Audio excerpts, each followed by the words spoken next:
औज़ु बिल्लाहि मिनश शैतानिर रजीम बिस्मिल्लाहिर रहमानिर रहीम अल्लाहुम्मा सल्लि अला मुहम्मदिन व अला आलि मुहम्मद कमा सल्लैता अला इब्राहीम व अला आलि इब्राहीम इन्नका हमीदुम मजीद अल्लाहुम्मा बारिक अला मुहम्मदिन व अला आलि मुहम्मद कमा बारकता अला इब्राहीम व अला आलि इब्राहीम इन्नका हमीदुम मजीद अल्लाहुम्मा अरिनल हक्क हक्कन वरज़ुक़ना इत्तिबाअ व अरिनल बातिल बातिलन वरज़ुक़ना इज्तिनाबा। तो आज कल हम लोग जहाँ थे, कल हम लोगों ने बात की आर्किटेक्चर की कि कैसे आर्किटेक्चर आर्ट से कनेक्टेड है और art is the daughter of religion, जैसे कि साइंस डॉटर ऑफ एस्ट्रोनॉमी थी, तो वो सारी चीज़ें बात की। फिर कैसे स्टेट जो है वो आर्ट को दबाने की कोशिश करता है या फिर आर्ट को अपने अंडर लाना चाहता है। वो चाहता है कि आर्ट रहे, वो जो है मेरे तहत, ठीक है ना? वो जो है वो मेरे अंदर आकर के काम करे, मेरे तहत आकर के काम करे, ठीक है? तो वो चाहता है आर्ट कि आप स्टेट उसको ओन करे हर तरीके से। सेंसरशिप बोर्ड आजकल आ गए हैं मॉडर्न नेशन स्टेट्स में, वो डिसाइड करते हैं। हमने बात की कि अगर इंडिया में आपको पता ही है कि ऐसी फिल्म्स या ऐसी कोई भी ऐसा प्रोडक्शन जो अक्सरियत के साथ ना हो या फिर हमारी हुकूमत के साथ ना हो, उसकी आइडियोलॉजी और उसके नैरेटिव के साथ ना चलती हो, तो वो रिलीज़ नहीं हो पाती है और उस पर कई सारे सैंक्शंस वगैरह लगते हैं और जो राइट विंग पूरा हल्ला करने लगती है। लेकिन जहाँ कहीं ऐसे आर्ट और ऐसी फ़िल्म्स और ऐसी किताबें जो राइट विंग को सपोर्ट करती है या फिर अक्सरियत की नैरेटिव को पुश कर रही होती है, तब जो है पूरा उसको सपोर्ट मिलता है और बड़े-बड़े जो है कि सियासतदान उसको जो है हिमायत उसमें दे रहे होते हैं। तो ये हमने बात की थी कि सोवियत भी अपने साथ यही कर रहा था कि सोवियत जो थे, तो उन्होंने आर्टिस्ट को मारना शुरू कर दिया, जैसे चर्च मारती थी साइंटिस्ट्स को, तो हमने कल इस सब चीज़ों पर बात की। आज जो हमारा मामला था, कल जिस पर हम आधा रुक गए थे, यहाँ पर कि आर्किटेक्चर का साथ जो मामला हुआ कि उसको ज़्यादा जो है फंक्शनलिज्म की तरफ जो है उसको ढकेल दिया गया। तो कल हमने बात भी की बिल्डिंग्स की, यूएसएसआर की बिल्डिंग देखिए, ब्रूटलिस्ट आर्किटेक्चर कैसा होता है, ग्रेइश कलर का होता है, सारी चीज़ें जो है ग्रे कर दो, है ना? उसमें कोई कलर का मामला नहीं है। एक जो मुख्तलिफ बनाने वाली चीज़ कि एक घर दूसरे घर से किस बुनियाद पर मुख्तलिफ है, वो भी कुछ नहीं है। सबके घर सेम है, सबके घर के बस डिफरेंसेस उसके गेट पर लगे हुए नंबर्स हैं। रोड नंबर 12, बिल्डिंग नंबर 12, है ना? और फ्लैट नंबर 12, तो बस आप नंबर से अपना एड्रेस डिनोट कर रहे हो, तो कोई उसके पीछे का कोई मामला ही नहीं रहा। कल हमने बात की थी और घरों के एग्जांपल्स दिए थे, ठीक है ना? अब और हम लोग देखते हैं, जबकि आर्ट आर्किटेक्चर सबसे अच्छा आपको मिलेगा जहाँ रिलीजियस चीज़ों पर, जैसे मसाजिद कितने बेहतरीन होती है ईरान की, और कल हमने देखी थी भोपाल की मस्जिद थी, और भी बादशाही मस्जिद लाहौर में है, बहुत सारी मस्जिद हैं जो बेहतरीन दिखती हैं, जमा मस्जिद है और बहुत सारी मस्जिद है। ग्रे जो चर्चेस कितने खूबसूरत हैं, ये भी आपको पता है, जो हमने कल पहले इसी किताब में कई दफ़ा सिस्टीन चैपल का आ चुका है, और उसको हमने कल देखा था, ठीक है ना? तो वो चीज़ है। लेकिन आज का जो माशरा, जैसे मैंने बताया, वो ज़्यादा मेटेलिस्ट है, वो उसको ज़्यादा इन चीज़ों से मामला है नहीं, वो चाहता है ज़्यादा अपना, है ना, माल ना खर्च करें और जितना ज़्यादा फंक्शन बेस्ड आर्किटेक्चर हो, कि जितना ज़्यादा ज़्यादा काम निकले, ये वाला काम जो है करा जाए, ठीक है ना? जितना ज़्यादा काम हो जाए, जितना से जितना जो है फ़ायदामंद जो है ना, यूटिलिटेरियन बेस्ड आर्किटेक्चर जो है, वो काम होना शुरू हो जाए। लेकिन दिक्कत ये जो हमने कल बात की, देखें, all beautiful objects date from a period when we were much poorer. A beautiful building can be built even of prefabricated elements. लेकिन जो माल वाला बात है कि भाई आपकी नक्काशी वाली बिल्डिंग बनने में या फिर आपकी जो उस नक्काशी वाली जो मस्जिद बनने में ज़्यादा माल का खर्चा है, तो ये एक आपको सोचे, फिर तो पहले ज़माने के लोगों ने कैसे बना दिया, है ना? फिर जो पुराने ज़माने की जो मसाजिद हैं, या फिर आपको लोकल मोहल्ले में भी दिख जाती हैं, लोकल भी आप अगर जाएँ किसी पुरानी मस्जिद में, जो बहुत पुरानी मस्जिद में है, पुरानी मस्जिद मतलब जो आपके आस-पास में कोई बहुत बड़ी चले, लाहौर बादशाही मस्जिद और हम जमा मस्जिद की बात नहीं कर रहे, एक नॉर्मल मस्जिद, ठीक है?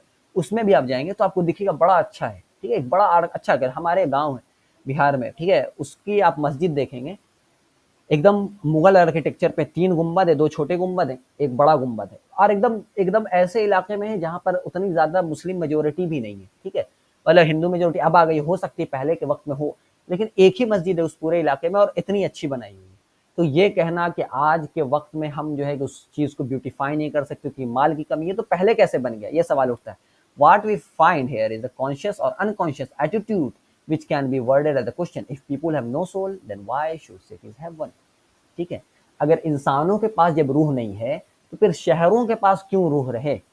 ठीक है? जब इंसानों के पास रूह नहीं है, जो हमने बात की शुरू में भी और बाद में भी, कि इंसानों को फंक्शन बना देना, इंसानों को डिह्यूमनाइज़ करना, इस तरह की बातें करना कि man is the product of his environment and his work, जो फ्रेंचिस एंजल साहब ने कहा था, या फिर और जितनी चीज़ें हमने बात की, तो ये जो मामला खराब करता है कि आपकी जो रूह को तोड़ देता है, जो फ्रीडम खुदा ने आपको दी, या फिर जो क्रिएशन का मामला था आर्ट के साथ कनेक्टेड, जो हमने आपको असाइनमेंट भी दिया, वो सारी चीजें हट जाती हैं। तो आप में फिर वो आप एक इंटेलिजेंट एनिमल जरूर रह जाते हो, लेकिन एक जो है मोरल बींग नहीं रहते। जो शाह वलीउल्लाह के टर्म में हम मोरल बींग की हमने जो बात की, कि आप एक जो है एक अखलाकमंद इंसान या फिर जो एक अखलाकी हस्ती नहीं रहते, आप फिर एक इंटेलिजेंट एनिमल रहते हैं। और फिर हमने उस पर भी बात की कि इंटेलिजेंट एनिमल तो असल में मॉन्स्टर को कहते हैं, जिसमें मोरल कंपास ही नहीं होता, उसके लिए सही गलत है कोई मय्यार नहीं है, क्योंकि जीन, मोरल जीन नाम ही कोई चीज नहीं है कि आप में ट्रांसफर हो जाती। तो इवोल्यूशन वाली चीज हमने कर चुके हैं। कहना का यह मामला है कि अगर इंसान में सोल नहीं है तो उसकी शहरों में क्यों? इंसान अगर खुद उसके अंदर की कोई जिंदगी बहुत रंगीन नहीं है ना, इंसान के अंदरूनी जिंदगी जो आर्ट जिसको बार बार जो है कि उंगली कर रहा होता है, जो इमेजिनरी वर्ल्ड है, जो पहले चैप्टर में भी आया था, इस चैप्टर में भी है, एक जो हकीकी दुनिया है और एक जो आपका ख्याली दुनिया है, ठीक है, जहां से आप चीजों को ला करके इस दुनिया में लेकर के आते हो तो वो आर्ट हो जाता है। जो आप अपनी ख्याली दुनिया, जो आप अपने ख्यालात और अपने नजरियात को इस दुनिया में लिख दें, पेंट कर दें, तो आर्ट बन जाता है, ठीक है ना। तो जो पीपल, जब उनके पास सोल नहीं है तो फिर शहरों के पास क्यों? आज आप देखें, पहले के लोगों के अपने अपने ख्यालात, नजरियात, अफकार, ठीक है, गलत रहे चाहे सही रहे उसका मामला नहीं है, लेकिन अपना एक कुछ था, अपनी एक पर्सनैलिटी थी, अपनी पर्सनैलिटी कि मैं मुख्तलिफ हूँ और ये हजरत मेरे बगल वाले इनसे मुख्तलिफ हैं और वो बगल वाला उससे मुख्तलिफ है। ये जो अब इख्तलाफ था लोगों के बीच, और उनके बीच का जो नज़रियात का इख्तलाफ रहे, चाहे कोई भी चीज़ की है ना, ज़बान की बुनियाद पर इख्तलाफ रहे, ये सारी चीज़ें जो हैं अब धीरे धीरे देख रहे हैं आप ख़त्म होती जा रही है। अब एक जो है मोनोटोमी आती जा रही है, जो हमने कल्चर वाले में बात की कि एक जो मास कल्चर का फैलाव, या फिर लोगों के बीच में जो है ना हर चीज़ को यूनिफॉर्म कर देने वाली चीज़, जो साइंस आपसे चाहता है, जो सिविलाइजेशन आपसे चाहता है कि हर चीज़ को एक जो है यूनिफॉर्मिटी में देखा जाए, कि घर भी सेम हो जाए, है ना। अब सब घर एक जैसे, हर शहर, जैसा मैंने कल बताया था, अब हर शहर देखो, हर शहर एक जैसा दिखता है। अब चाहे न्यूयॉर्क रहे वो भी उसी तरह से दिखेगा, नई दिल्ली रहे वो भी उसी तरह से दिखेगा, है ना। अब अरब की जो है जगहें वो भी उसी तरह से दिखेंगी। इसके बारे में एक मरियम जमीला हमारी लिखती हैं अपनी किताब में, यहाँ पर कहाँ गया, यहाँ पर है, लेकिन in such cities, Cairo, Beirut, Jeddah, Riyadh, and Kuwait, the most brutalized Philistine westernization of architecture has taken place over the last few decades, leaving hardly a trace of the original city landscape intact. इन जैसे जो अरब के ममालिक हैं, ठीक है ना, अरब के ममालिक में भी इतना ज़्यादा ज़ोरदार तरीके से वेस्टर्नाइजेशन हुआ और वेस्टर्नाइजेशन के आर्किटेक्चर को अडॉप्ट किया गया कि जो असल लैंडस्केप थी, जो उस जगह के हिसाब से लैंडस्केप थी, कि भाई उसके उस वहाँ पर जो है रेगिस्तान है, वहाँ पे जो सैंड ज़्यादा है तो उस हिसाब से अलग आर्किटेक्चर होता, जहाँ बारिश होती है वहाँ पर अलग आर्किटेक्चर होता, जहाँ बर्फ़ गिरती है वहाँ पे उस हिसाब से होता। लेकिन आज अब देखते हैं हर जगह सेम वही ग्रे कलर की बड़ी बड़ी बिल्डिंग्स और जो है कि स्काई स्कैपर्स खड़े हुए, ठीक है ना। तो ये बात बताने वाली थी कि हर जगह वही चीज कर देना, हर जगह जो एक ही यूनिफॉर्मिटी ला देना, हर जगह ग्रेनेस फैली हुई है, हर शहर एक दिखता है, हर इंसान एक दिखता है, हर डॉक्टर एक जैसा है, उसमें मैंने दो डॉक्टरों में फर्क भी नहीं कुछ हो जा रहे थे, हमने पहले बात कर चुके हैं। इंसानों को फंक्शन में तोड़ देना या फिर इंसानों को इकोनॉमिक यूनिट्स में तोड़ देना, प्रोड्यूसर और कंज्यूमर में तोड़ देना, इंसान को इंसान न रहने देना, ठीक है। तो ये मामला है। हमजा भाई क्या लिख रहे हैं, इमेजिनेटिव वर्ड आर्ट इस थ्रू से हासिल होती है। आपने आर्ट में यार पाकिस्तानी लोग अजीब तरीके से लिखता है, आई कांट रीड ब्रो। हम लोग अलग तरह से लिखते हैं, अलग रोमन उर्दू। खैर, तो जो लिख रहे हैं सही लिख रहे हैं वो, क्योंकि पीरे बोसनी अकेडमी ने भाई। तो बात यह है कि अब आगे देखें, in forced atheism art becomes a substitute for suppressed religion, ठीक है। जब रिलीजन जहां दब रहा हो, हमने बात की, आर्ट क्योंकि डाउटर ऑफ रिलीजन है, तो जहां पर अगर आप रिलीजन दबाएंगे, जिस स्टेट में रिलीजन दब रहा है या कुछ हो रहा है, तो वहाँ पे आर्ट आता है। आप देखते हैं रिवोल्यूशन वगैरह कहीं होता है तो आर्ट बहुत बेहतरीन उसमें जो है किरदार अदा करता है ना। एक स्लोगन आता है, एक जो है एक स्लोगन आ गया, नारेबाजी हो गई, ठीक है, या फिर एक जो है एक बन गया पोस्टर, ठीक है, उसमें जो है बहुत सारी चीजें तो बहुत सारी चीजें उसमें सामने आ गई कि आप उसमें देखते हैं ना स्लोगन सारा, जहां पर देखते हैं दब रहा होता है, रिवोल्यूशन भी कहीं पर आना रहता है, वहां पे भी आर्ट का सहारा लेते हैं लोग, है ना। अब एक बड़ी बड़ी आप उसमें जो है कि कम्युनिस्ट मैनिफेस्टो बार बार नहीं लिखेंगे लोगों को बुलाने के लिए, आप कुछ छोटा सा कैची फ्रेज का इस्तेमाल करेंगे, ये है ना, एक बार में कुछ उसका एसेंस समझ में आने लगे, तो ये चीजें आपको वाज़ेह आपको दिख रही होती हैं, है ना। जोर से बोलो आज़ादी लेके रहेंगे, आज़ादी, है ना। तो हुआ था, लोगों पे लाठीचार्ज हुई थी, पिटाए थे, अमान साहब नहीं थे, एडमिशन नहीं हुआ था अमान साहब का, तो पक्का पिटाता ये आदमी, ठीक है। लाल भगवा एक है, सारे कमरेड फेक हैं, तो सही बात है, ठीक है ना। तो ये सारी चीजें हमें पता है, कि नारेबाजी आती है, पेंटिंग्स आती हैं, है ना, और कैची फ्रेजेस आते हैं। अब फेमिनिस्ट पूरा उसी नैरेटिव पर खड़ा हुआ है कि जॉब मैंने औरतें जॉब करेंगी और बराबरी है, और है ना औरत मार्च से आप लोग बड़े अच्छे, यहाँ तो नहीं होता औरत मार्च, वहाँ होता है पड़ोसी मुल्क में औरत मार्च होता है, उधर लोग जाते हैं, एलजीबीटी के सपोर्ट में लोग जाते हैं, तो उधर बहुत से देखते हैं आप। सिर्फ उसका पूरा तो लोगों को खुद नहीं पता जो औरत मार्च में शामिल है, या फिर जो आप देखेंगे जो जो सीपीआई और सीपीआईएम के पीछे जो लोग खड़े हुए होते हैं, है ना, जैसे जो कम्युनिस्ट एकदम है ना, उसके कार्ल मार्क्स के फोटो उनका जिनके प्रोफाइल पिक्चर पे लगा होता है, उनसे पूछो डायलेक्टिक मटेरियलिज्म, उनको कद्दू कुछ नहीं पता है। हम इस पर है ना आपको पैसे की चैलेंज लग सकती है कि जिन हजरात के आगे लिखा हुआ कमरेड, उनसे पूछें जरा डायलेक्टिक मटेरियलिज्म समझा दीजिए कार्ल मार्क्स का, तो पता चल जाएगा कितना उन्होंने पढ़ा हुआ है। खैर, मामला ये है कि लोग क्यों उनसे मुतासिर है, क्योंकि आसान जबान में आर्ट को इस्तेमाल किया गया है ना। तो अरे अमीर आदमी है, उसको हमको है ना माल सबको बराबर तकसीम होगा तो कम्युनिस्ट बन जाते हैं, है ना, मजदूर और क्या क्या ये सारी चीज़ें। फेमिनिस्ट है, औरत को लगता है यहाँ पर जो है मेरा शौहर थोड़ा जुल्म कर रहा है, या फिर नहीं भी कर रहा, उनको लग रहा है जुल्म कर रहा है, तो हम अब जो है फेमिनिस्ट बन जाते हैं। उनको पता भी नहीं फेमिनिस्ट हम है क्या, लेकिन बन जाते हैं, है ना। मुस्लिम फेमिनिस्ट आ गई हैं आजकल मार्केट में। मुस्लिम फेमिनिस्ट तो अलग अलग बात ही, एक अलग ऑक्सीमोरनिक टर्म है, एक मुस्लिम भी हो फेमिनिस्ट भी हो ही नहीं सकता है। जैसे आइडियल एक ही होता है, ठीक है ना आइडियल एक ही होता है। आइडियल चाहे तो मुस्लिम हो, चाहे तो कम्युनिस्ट हो, चाहे तो मुस्लिम हो, चाहे तो फेमिनिस्ट हो, चाहे तो मुस्लिम हो, चाहे तो नेशनलिस्ट हो, ठीक है ना। तो वो सारी चीजें हैं। आप एक चीज हो सकते हो, दो चीज नहीं हो सकते हो, ठीक है ना। तो आप चाहे तो फेमिनिस्ट हैं, चाहे तो मुस्लिम है, तो आप डिसाइड कर ले। चाहे तो आप मिसोगिनिस्ट हैं, चाहे तो मुस्लिम है ना। आप चाहे तो एंड्रू टेट वाले हो, चाहे तो शाह वलीउल्लाह वाले हो, दो में से एक ही हो सकते हैं। आगे बढ़ते हैं। The difference between the artistic and the sociological approach also reflects the primeval disunion of the world and the fact that searching in the two opposite direction toward man as a personality and toward man as a member of society। अच्छा, अब sociology आपको पता है, लोग इससे वाकिफ होंगे, नहीं पता थोड़ा आसान जबान में इसको डिफाइन कर दे। एक सोशियोलॉजी मतलब होता है भैया कि एक सोशियोलॉजी का मतलब होता है कि आप एक सोसाइटी को पढ़ रहे होते हैं, उसके अलग अलग ग्रुप्स को उनकी स्टडी कर रहे होते हैं कि सोसाइटी कैसी है ना। जैसे यहाँ पर एक मान लीजिए बिहार की सोसाइटी है, ठीक है। एक बिहार की सोसाइटी में कितने परसेंट हिंदू हैं, कितने परसेंट मुस्लिम हैं, मुस्लिम में भी जो है कि अशराफ कितने हैं, पसमानदा कितने हैं, ठीक है। ये सारी चीज़ें कि अब क्योंकि सोशियोलॉजी का मसला होता है, वो एक समझें कि वो एक डेटा के लिए, एक है ना फैक्ट के लिए, एक उसको समझे स्टडी और रिसर्च के लिए इस्तेमाल होता है सोशियोलॉजी। आर्ट जो है वो पर्सनालिटी की बात करता है, वो मेंबर ऑफ द सोसाइटी के तरीके से नहीं देखता। आर्ट जो है, जैसे हमने बात भी की, आर्ट आपको मेंबर ऑफ द सोसाइटी के तरीके से नहीं देखता। आर्ट आपको जो है इंसान के तरीके से देखता है, एज अ पर्सनालिटी के तरीके से देखता है। दस अशरफ पसमानदा रियल एग्जिस्ट। अमान साहब अशरफवादी है, बहुत बड़ा जो है ये अशरफवाद प्रोपेगेंडिस्ट है। सर सैयद अहमद खान से इन्होंने सीखा है अशरफवाद। गलत बात, गलत बात। ठीक है ना, तो ये चीज़ है। अशरफ पसमानदा एग्जिस्ट, ये तो बात सही, इसका कोई रद्द नहीं है, तो है। मतलब फ़र्क है लोगों में, उनके तरीक़ेकार में, उनकी ज़िंदगी बोल चाल में, अशरफ पसमानदा में फ़र्क है। लेकिन क्या ये इतना बड़ा फ़र्क है कि जिसकी बुनियाद पर हम लोगों के साथ इम्तियाज़ी सलूक करने लगे, डिस्क्रिमिनेशन करने लगे? तो नहीं, इतना बड़ा फ़र्क नहीं, कोई फ़र्क नहीं, बस थोड़ा-सा हो जाता है कुछ-कुछ मसले में, है ना। जैसे अमान साहब उर्दू अच्छी बोलते हैं, तो ये एक फ़र्क है। अशराफ लोग जो नॉर्थ इंडियन अशराफ हैं, वो उर्दू अच्छी बोल लेते हैं, और जो पसमानदा वो थोड़ी अच्छी उर्दू नहीं बोल पाते। अब ये एक भाई हो सकता है कि एक स्टीरियोटाइप हो।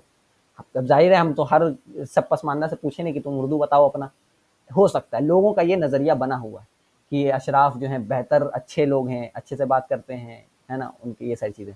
इब्राहिम भाई की थ्योरी यहाँ पे डिस्कस नहीं होगी, नाज़ी थ्योरी है असल में ठीक है ना। तो सोशियोलॉजी जो है, सोशियोलॉजी आपका इस्तेमाल होता है भाई कि आप किस तरीके से माशरे को देख रहे होते हैं, मेंबर ऑफ सोसाइटी। यहाँ पर अच्छा अचानक ये भी देखें, आज हम पढ़ रहे थे ये किताब, शर्जील इमाम की किताब है, बिहार राइट्स पर 1946 में जो बिहार पर राइट हुआ, मुस्लिम लीग जो मामला, मुस्लिम लीग कैसे आई बिहार में, है ना, और कैसे उससे पहले पसमानदा लोग जीत रहे थे 5 सीट 1946 में। जमियतुल अंसार नाम की एक पार्टी थी, 1911 में खुली थी, तो उन्होंने जीता। मुस्लिम लीग से ज़्यादा जीत रहे होते थे लोग।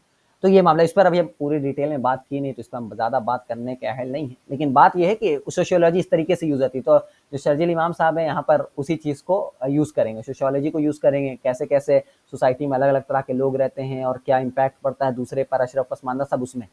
हम यहाँ पर आर्ट की बात कर रहे हैं और सोशियोलॉजी है लोगों को एक तरीके से देखना चाहती है, जो वही चीज़ है। देखें, for the poet, the so-called average man is a fiction and a lie. For him, there is only the individual man, the particular personality.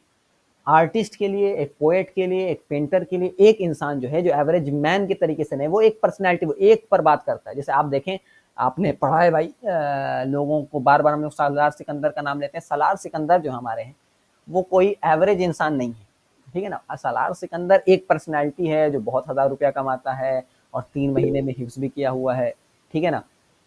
जी जी, ये भी बात है कि हिंदू का सिस्टम से हम लोग इक्वेट नहीं कर सकते, ठीक है। अशरफवाद इज नॉट इक्वल टू ब्राह्मणवाद, ये बात है, वो अलग है, ये अलग है, ठीक है ना। वो अलग है, ये अलग है भी, इस पर कभी और बात होगा, अभी ये ज़रूरी नहीं है, हम लोग आ जाते इधर, ठीक है ना। तो सोशियोलॉजी जो भाई वो आपको एज अ मैन देखता है, as a member of society देखता है। आर्ट आपको इस तरीके से नहीं देखता, आर्ट आपको एज अ पर्सनैलिटी देखता है, ठीक है। On the other hand sociology sees in man and in life as well only the general and quantitative. Sociology आपको इंसान में जनरलिटी देखती है, जो साइंस भी देखती है, यूनिफॉर्मिटी कहाँ आ जाए, है ना। फंक्शनलिज्म वाली जो आर्किटेक्चर होता है वो भी वही देखता है, एक यूनिफॉर्मिटी की बात करती है। And it remains blind to that which really only exist, the life personality unique and incomparable with one another, ठीक है। सोशियोलॉजी जो है वो एक ग्रुप पर बात करेगी, ठीक है, वो कॉमन्स पर बात करेगी। जैसे अशराफ, अशराफ में आमान भी हैं, है ना, और भी लोग हैं। पसमानदा, पसमानदा में कौन है? पसमानदा से मैं ज़हनी पसमानदा हूँ। मैं हूँ ज़हनी पसमानदा। तो ये बात हो गई। पसमानदा का सर उर्दू का मतलब होता है पसमानदा का जो पीछे रह गया, ठीक है? जो पीछे छूट गया, छूटे हुए लोग, पीछे छूट गए जो, ये मतलब होता है लुग़वी माना पसमानदा का। तो मैं ज़हनी पसमानदा हूँ। तो सोशियोलॉजी जो है वो जनरल टर्म्स में बात करती है, जो सब में कॉमन हो, ठीक है। आर्ट उस तरह का बात नहीं करता, आर्ट इंडिविजुअल बात करता है, पर्सनैलिटी पर बात करता है, यूनिकनेस पर बात करता है। सोशियोलॉजी जो है वो कॉमननेस पर बात करती है। कॉमन है ना, एक इलीट मुस्लिम और एक इलीट हिंदू में कॉमन क्या है? एक इलीट समझिए, एक इलीट क्या कहेंगे उसको, एक इलीट क्रिश्चियन या और एक इलीट मुस्लिम में कॉमन क्या? वो हर चीज़ों को कॉमन देखना चाहती है, वो हर चीज़ में क्वांटिटेटिव चीज़ें देखनी चाहती है। आर्ट ये काम नहीं करता। आर्ट किस तरीके से लोगों को देखता है? आर्ट जो है भाई, आर्ट लोगों को लोगों से देख अलग अलग तरीके से देखता है। Art does not see people और मैनकाइंड। आर्ट जैसे मास भीड़ को नहीं देख रहा होता है। जैसे हमने बात की मास मैन एंड मैन की, मैन के पास रूह है, मास मैन के पास नीड्स है। It sees only man next to man in a flight line. Definite personalities and portrait scenes of painter would say that the individual cannot be added up or made into a medium case into the average man. Art अगर भीड़ भी बनाएगा ना, एक painting देखें उसमें भीड़ है, तो हर भीड़ में अलग अलग आदमी हैं, आदमी के बगल में आदमी के बगल में आदमी के बगल में आदमी के बगल में आदमी, वो हर एक को एड्रेस कर रहा होता है, ठीक है। सोशियोलॉजी हर एक को खत्म करके एक ग्रुप को एड्रेस करती है, एक कॉमन चीज को एड्रेस करती है। आर्ट है ना, आर्ट जो है हर इंसान को, एक इंसान के बगल का इंसान का, इंसान के बगल का इंसान। जैसे कि सिस्टीन चैपल हमने देखा था, सिस्टीन चैपल में क्या चीज थी आपको पता है? उसमें एक पेंटिंग थी, उसमें कई सारी चीजें थी, उसमें आसमान में कुछ और भी बना हुआ है और जो है बहुत सारी चीजें बनी हुई है ना। तो सिस्टीन चैपल का मामला ये था, उसमें हर पेंटिंग, उसमें है एक ही पेंटिंग, लेकिन उसमें जो है अलग तरीके से सबके फेसेस अलग बने हुए हैं, हर हर चेहरा अलग है, ठीक है। हर चेहरा जो था वो बिल्कुल मुख्तलिफ मुख्तलिफ किस्म का जो है चेहरा था, ठीक। तो वो सारी चीजें हो गई, हर चेहरा अलग दिख रहा है। पेंटिंग में अगर देखें भीड़ है, तो भीड़ में शुरू की जितना देर तक पेंटर बना सकता है, सबका चेहरा मुख्तलिफ बनाता है, ये नहीं कि दोनों सेम सेम दिख रहे हैं, ठीक है। सबके चेहरे मुख्तलिफ होते हैं, आपको पता चल जाता है कौन कैसा कैसा कैसा करके। फिर जो भीड़ आ गई पीछे तो उतना चेहरा नहीं बना पाता, लेकिन कोई और अच्छे होंगे तो और अच्छे से हर आदमी का चेहरा मुख्तलिफ बनाते हैं। जैसे एक एग्जाम्पल के लिए सिस्टीन चैपल ही को ले लें, यहाँ पर रुक हम दिखाते हैं आपको उसका जो फर्क। कहाँ गया जी, ये है, यस, ये देखें, आ रही होगी, ठीक है। कहाँ गया, आ रहा है, बिल्कुल आ रहा है। ये वाला नहीं, देखो दूसरा वाला देखो, बड़ा छोटा सा इसमें दिख रहा है। Wait a minute, wait a minute, wait a minute, ये वाला देखिए आप, हम दिखाते हैं आपको। ये रहा, ये अच्छे से दिख रहा है।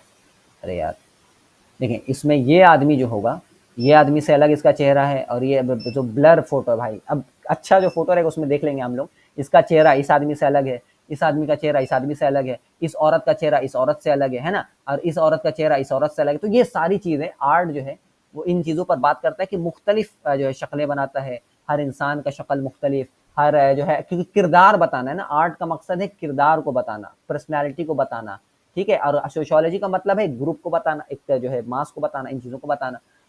What does it mean to make a portrait if not make a face recognizable? ठीक है, unique and different from all other faces. Sociology wants to find the general, the common. Art wants to find the particular, the individual. Sociology जो है, जैसे बताइए मैंने, science भी यही काम कर रहा था, सिविलाइजेशन भी यही काम कर रही थी, सोशियोलॉजी भी जो है इसकी तालीम, ये भी यही काम करता है, जनरल की बात करता है, ठीक है, कॉमन की बात करता है, और आर्ट पार्टिकुलर, इंडिविजुअल, आप कैसे अलग हैं, अमान और मैं, मेरे में क्या फ़र्क है, जबकि हम लोग दोनों अशराफ हैं, तो हम लोग दोनों में फ़र्क क्या है। लेकिन जब सोशियोलॉजी बात करेगी तो दोनों को अशराफ में डाल के हम लोग को एक लाइन में ढकेल देगी, और भी जितने सारे होंगे सब उस एक लाइन में चले गए, ठीक है। और हम दोनों में कॉमन केस पर कोई मतलब वो अलग, जो एक अलग हम लोगों का ये था, उसको कोई मामला बात नहीं हुआ। तो ये चीज़ है, ठीक है। पोर्ट्रेट, आप देखें आर्ट पोर्ट्रेट पे बात करता है, हर इंसानी शक्ल अलग अलग, मेरा शक्ल अलग है, अमान का शक्ल अलग अलग है। सोशियोलॉजी में कोई शक्ल नहीं है, भी लोग हैं, बस नंबर्स हैं, ठीक है। वही नंबर वाली बात आ जाती है, क्वालिटी वर्सेस क्वांटिटी की बात आ जाती है, कि क्वालिटी एक दिखाती है और एक जो है क्वांटिटी बताती है। आगे बढ़ते हैं। Nobody wants, अच्छा ये भी बात है, कोई पसंद नहीं करता कि हम ये बने। Nobody wants to be an average Frenchman, an average citizen. The aversion to sociology is by all means strongest with poets and artists. कोई भी पोएट, कोई भी आर्टिस्ट पसंद नहीं करता कि वो एवरेज में बन जाए, है ना। एवरेज क्या होता है, मास मैन का हिस्सा एवरेज। हर इंसान यूनिक है, हर इंसान स्पेशल है। एवरेज जो टर्म है वो मास मैन का हिस्सा है, वो साइंस का हिस्सा है, वो जो सोशियोलॉजी का हिस्सा है, वो रिसर्च का हिस्सा है। आर्ट का हिस्सा एवरेज कोई नहीं, वो पर्टिकुलर की बात करता है, एक इंसान की बात करती है ना। सालार सिकंदर आम आदमी नहीं है, वो बहुत अजीब आदमी है, ठीक है ना। कोई आदमी जो है एक एवरेज बनना नहीं, जाहिर है आप भी एवरेज नहीं बनना चाहते, एवरेज बन जाए, एवरेज एवरेज कोई नहीं बनना चाहता, मामला ये। Science and philosophy talk about the outer world और about man, but always about things in general, in principle, in the idea. Art does not see things in such a way. Science रहे या philosophy रहे, वो चीजों को, man को, है ना, प्रिंसिपल के तरीके से, एक जनरलाइज टर्म में देखना पसंद करती है। Art does not talk about man in general, it always deals with a determined man, with Oliver Twist, Eugene Onegin, Fyodor Karamazov. अभी तीनों का ये जाहिर है किसी नोवेल के कैरेक्टर्स हैं। फ्योडोर कारामाजोव जो होगा, हमको याद है, ये लगता है मुझे ब्रदर कारामाजोव बुक है जो दोस्तोयेवस्की साहब की, उसका कोई कैरेक्टर है, उसी का कैरेक्टर, बहुत मोटी किताब है, उसको पढ़े कहाँ से कोई आदमी। तो आर्ट जो है वो एक इंसान की बात करता है। अच्छा, दो इंसान की बात करें तो दोनों अलग अलग इंसान है, पता चल जाएगा। जैसे हमने बताया था आपको कि आप लिखो, आपको जो मैंने असाइनमेंट दिया था कि आप लिख सकते हैं आम के पेड़, आपके घर में लगा हुआ आम के पेड़ के बारे में लिख सकते हो। वो जो आपके घर पे लगा हुआ आम का पेड़ है, वो बाकी आम का पेड़ जो एक बोटानिकल उसके गार्डन में रहता है, उससे बिल्कुल मुख्तलिफ है। The lime tree the poet mentions is not the tree which the botanist discuss, ठीक है ना। एक लाइम ट्री का, अगर नींबू का पेड़ है आपके घर में, आपके गार्डन में, और एक नींबू का पेड़ है जो किसी जंगल में या कहीं पर भी, एक जो है बोटनिस्ट जिस पर बात करना चाह रहा है, वो दोनों बिल्कुल मुख्तलिफ है। It is a scented shaded in the poets garden under which he dreamed his boys dreams. जो लाइम ट्री जो पोएट के घर में है वो बिल्कुल मुख्तलिफ है, वो पोएट के नजरिए में एक अलग ही दुनिया रखता है। वो जो है वो, उसको मान लो वहां पर जो इंसान है कुछ और सोच रहा है, कुछ और उसके ख्यालात हैं, नजरियात हैं, ठीक है ना। तो आर्ट कभी भी बात करेगा वो हमेशा जो है उस एक इंसान की बात करेगा, ठीक है, एक इंसान की बात करेगा, एक खास नजरिए की बात करेगा। सोशियोलॉजी, साइंस, सिविलाइजेशन ये हर चीज को जनरलाइज करेगी, है ना। आप देखते हैं जनरल, आम मुसलमान, आम मुसलमान भी एक होता टर्म भाई, आम मुसलमान, और एक होता खास मुसलमान। आम मुसलमान क्या होता है पता है आज तक हमको नहीं, क्या होता है आम मुसलमान। खास मुसलमान भी पता नहीं होता क्या होता है। शाह वलीउल्लाह होते हैं अगर खास मुसलमान, तब तो ठीक है। आम मुसलमान अगर मैं हूं तब तो ठीक है। चले अब एक एग्जाम्पल, और यहाँ कई सारी एग्जाम्पल दे रहे हैं हमारे साहब। देखें अब क्या है इसमें, अब देखें क्या बताने का तरीका है कि आप कोई भी नोवेल पढ़ें या कोई भी कहानी पढ़ें, आप चलो प्रेमचंद को ही पढ़ो या फिर किसी को ही पढ़ो, उसमें आप देखते हो बड़ा जो है ना, एक बड़ा बेहतरीन तरीके से उस कैरेक्टर के बारे में बात होता है, उस कैरेक्टर को बहुत बेहतरीन तरीके से डिस्कस किया जाता है, उसको जो है आपके जहन में बताया जाता है कि ये इस तरीके से लिखा हुआ है। तो आपको पता चल जाता है कि यहाँ पर बात हो रही है सालार सिकंदर की और यहाँ पर बात हो रही है किसी और की। मान लेते हैं अमान साहब भी उसमें थे पीरे कामिल में, तो अमान साहब की बात हो रही है या सालार सिकंदर की बात हो रही है, पता कैसे चलेगा? तो बड़ा अच्छे से उसका जो है उसको बताया जाएगा, है ना। She was rather a soft woman of gentleness and poise, whose dark beauty concurred in the slower, more fatigable, ठीक है। इस तरह से एकदम उसको दिया जाता है कि ये आपके जहन में बने कि इस तरह का है, ठीक है ना। उस तरह के जैसे मान लीजिए फॉर एग्जांपल यहाँ पे नीचे लिखा हुआ कि एक बॉक्स के बारे में बात हो रहा है। It could be a pencil box, ठीक है। This is a beautiful box, it was two, और बहुत सारी about 18 inches long and 3 centimetres wide and इतना बड़ा, उसके ऊपर दो जो है कट लगे हुए थे और जो है कि और वो लगा हुआ था, उसके ऊपर जो है कि पेंसिल रखी हुई थी। एक बॉक्स की बात हो रही है, लेकिन उस बॉक्स के बारे में बड़ा यूनिक जो नजरिया दिया जाता है। जैसे हम लोगों ने लिखा, जैसे मैंने लिखा अपना एग्जांपल हम ले, मेरा थोड़ा आपको समझ में आएगा। हमने लिखा ट्रेन के बारे में, तो वो ट्रेन है सबके लिए अलग तरीके से, मेरे लिए अलग तरीके से वो ट्रेन का मामला है, ठीक है। यहाँ पर और भी बहुत सारी चीजें आप देखें, यहाँ पे एक लैंडस्केप के बारे में बात हो रहा है। It was 11 o'clock in the morning, the sun was little on the left and behind Pierre and it lit and through the clean and rare air the huge पर, समझ में आ रहा बात? ये है लिखने का तरीका कि आप उसको पूरा क्या करते हैं, लंबा लंबा दिए जाते हैं, किस तरीके से आप उसको बताना चाहते हैं, क्या चीज है असला, है ना, असल मसला क्या है वो बताना। आर्ट जो है वो एक खास किसी इंसान के बारे में बात करता है। जैसे आप देखिए प्रेमचंद के फटे जूते में हरिशंकर परसाई साहब ने प्रेमचंद के फटे जूतों पर बात की। मेरे भी फटे जूते होंगे, मेरे फटे जूते की बात नहीं हो रही है। सोशियोलॉजी जब बात करेगा तो सबके फटे जूतों पर बात करेगा, ठीक है ना।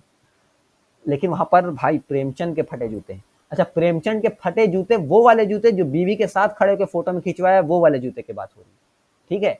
तो वो भी, उसमें भी एक पर्टिकुलरिटी, उसमें भी एक खासियत है। तो वो सारी चीजें आप देखते हैं। अच्छा, उर्दू में बहुत अच्छे अच्छे लोग हैं, इनके अलावा भी, पीरे कामिल के अलावा भी अच्छे लोग हैं। अबू यहिया हैं जिन्होंने लिखा जब जिंदगी शुरू होगी या कसम उस वक्त की, उसे बड़े बेहतरीन। अच्छा, बिनते इस्लाम को अगर लोग जानते हो, बहुत अच्छे लोगों होंगे जिन्होंने पढ़ा है, गुरबा बिलाल भाई जैसे लोग ने पढ़ा है। तो आप अगर जानते हो गुरबा को, बहुत जोर बेस्ट। जी आपने हाथ आप उठा रही हैं, अगर आपका कोई सवाल हो तो बिल्कुल, ठीक है। तो गुरबा लोगों ने पढ़ा होगा। अच्छा, आपने उठाने की मैंने पढ़ा, ये बताने के लिए, वेरी गुड। तो लोगों ने पढ़ा है भाई, बहुत जोर चीज है। सबसे पहले हम उसको पढ़ा, सबसे पहले हम पढ़ा मैंने, सबसे पहले नोवेल अगर हमने पढ़ा तो ये पढ़ा, बहुत अच्छी चीज है, मतलब बहुत अच्छी चीज है। उससे अच्छी चीज पढ़ाई नहीं, ठीक है ना, एकदम बेस्ट है, बहुत बेस्ट है। अब समझ नहीं आप सब बता सकते हैं, इतनी बेस्ट है। हम उसको वापस अभी भी, अगर हम अपना फोन दिखाएं, अभी भी मेरे फ़ोन में ना वो, जैसे ये खुला हुआ है आपके पास रीडिंग वाला जो ऐप है, उसमें हमेशा गुरबा अभी भी खुली हुई है। उसको कुछ चंद पेज हम पढ़ते देखते कि नहीं मेरा दिमाग इधर उधर जा रहा है, मतलब थोड़ा जो है ना तज़किया के तौर से हम उसको यूज़ कर रहे होते हैं। यहाँ देखा कि नहीं, थोड़ा अब हमको चाहिए कि ऑन ग्राउंड हो जाए आदमी, तो गुरबा खुला हुआ रहता है, उसका 4-5 पेज पढ़िएगा, आपको एकदम तुरंत लाइन पर आपको लगा दिया जाएगा, ठीक है। गुरबा बहुत अच्छी, बहुत जोर है भाई। तो गुरबा अच्छी है ना। जब जिंदगी शुरू होगी बहुत अच्छी है।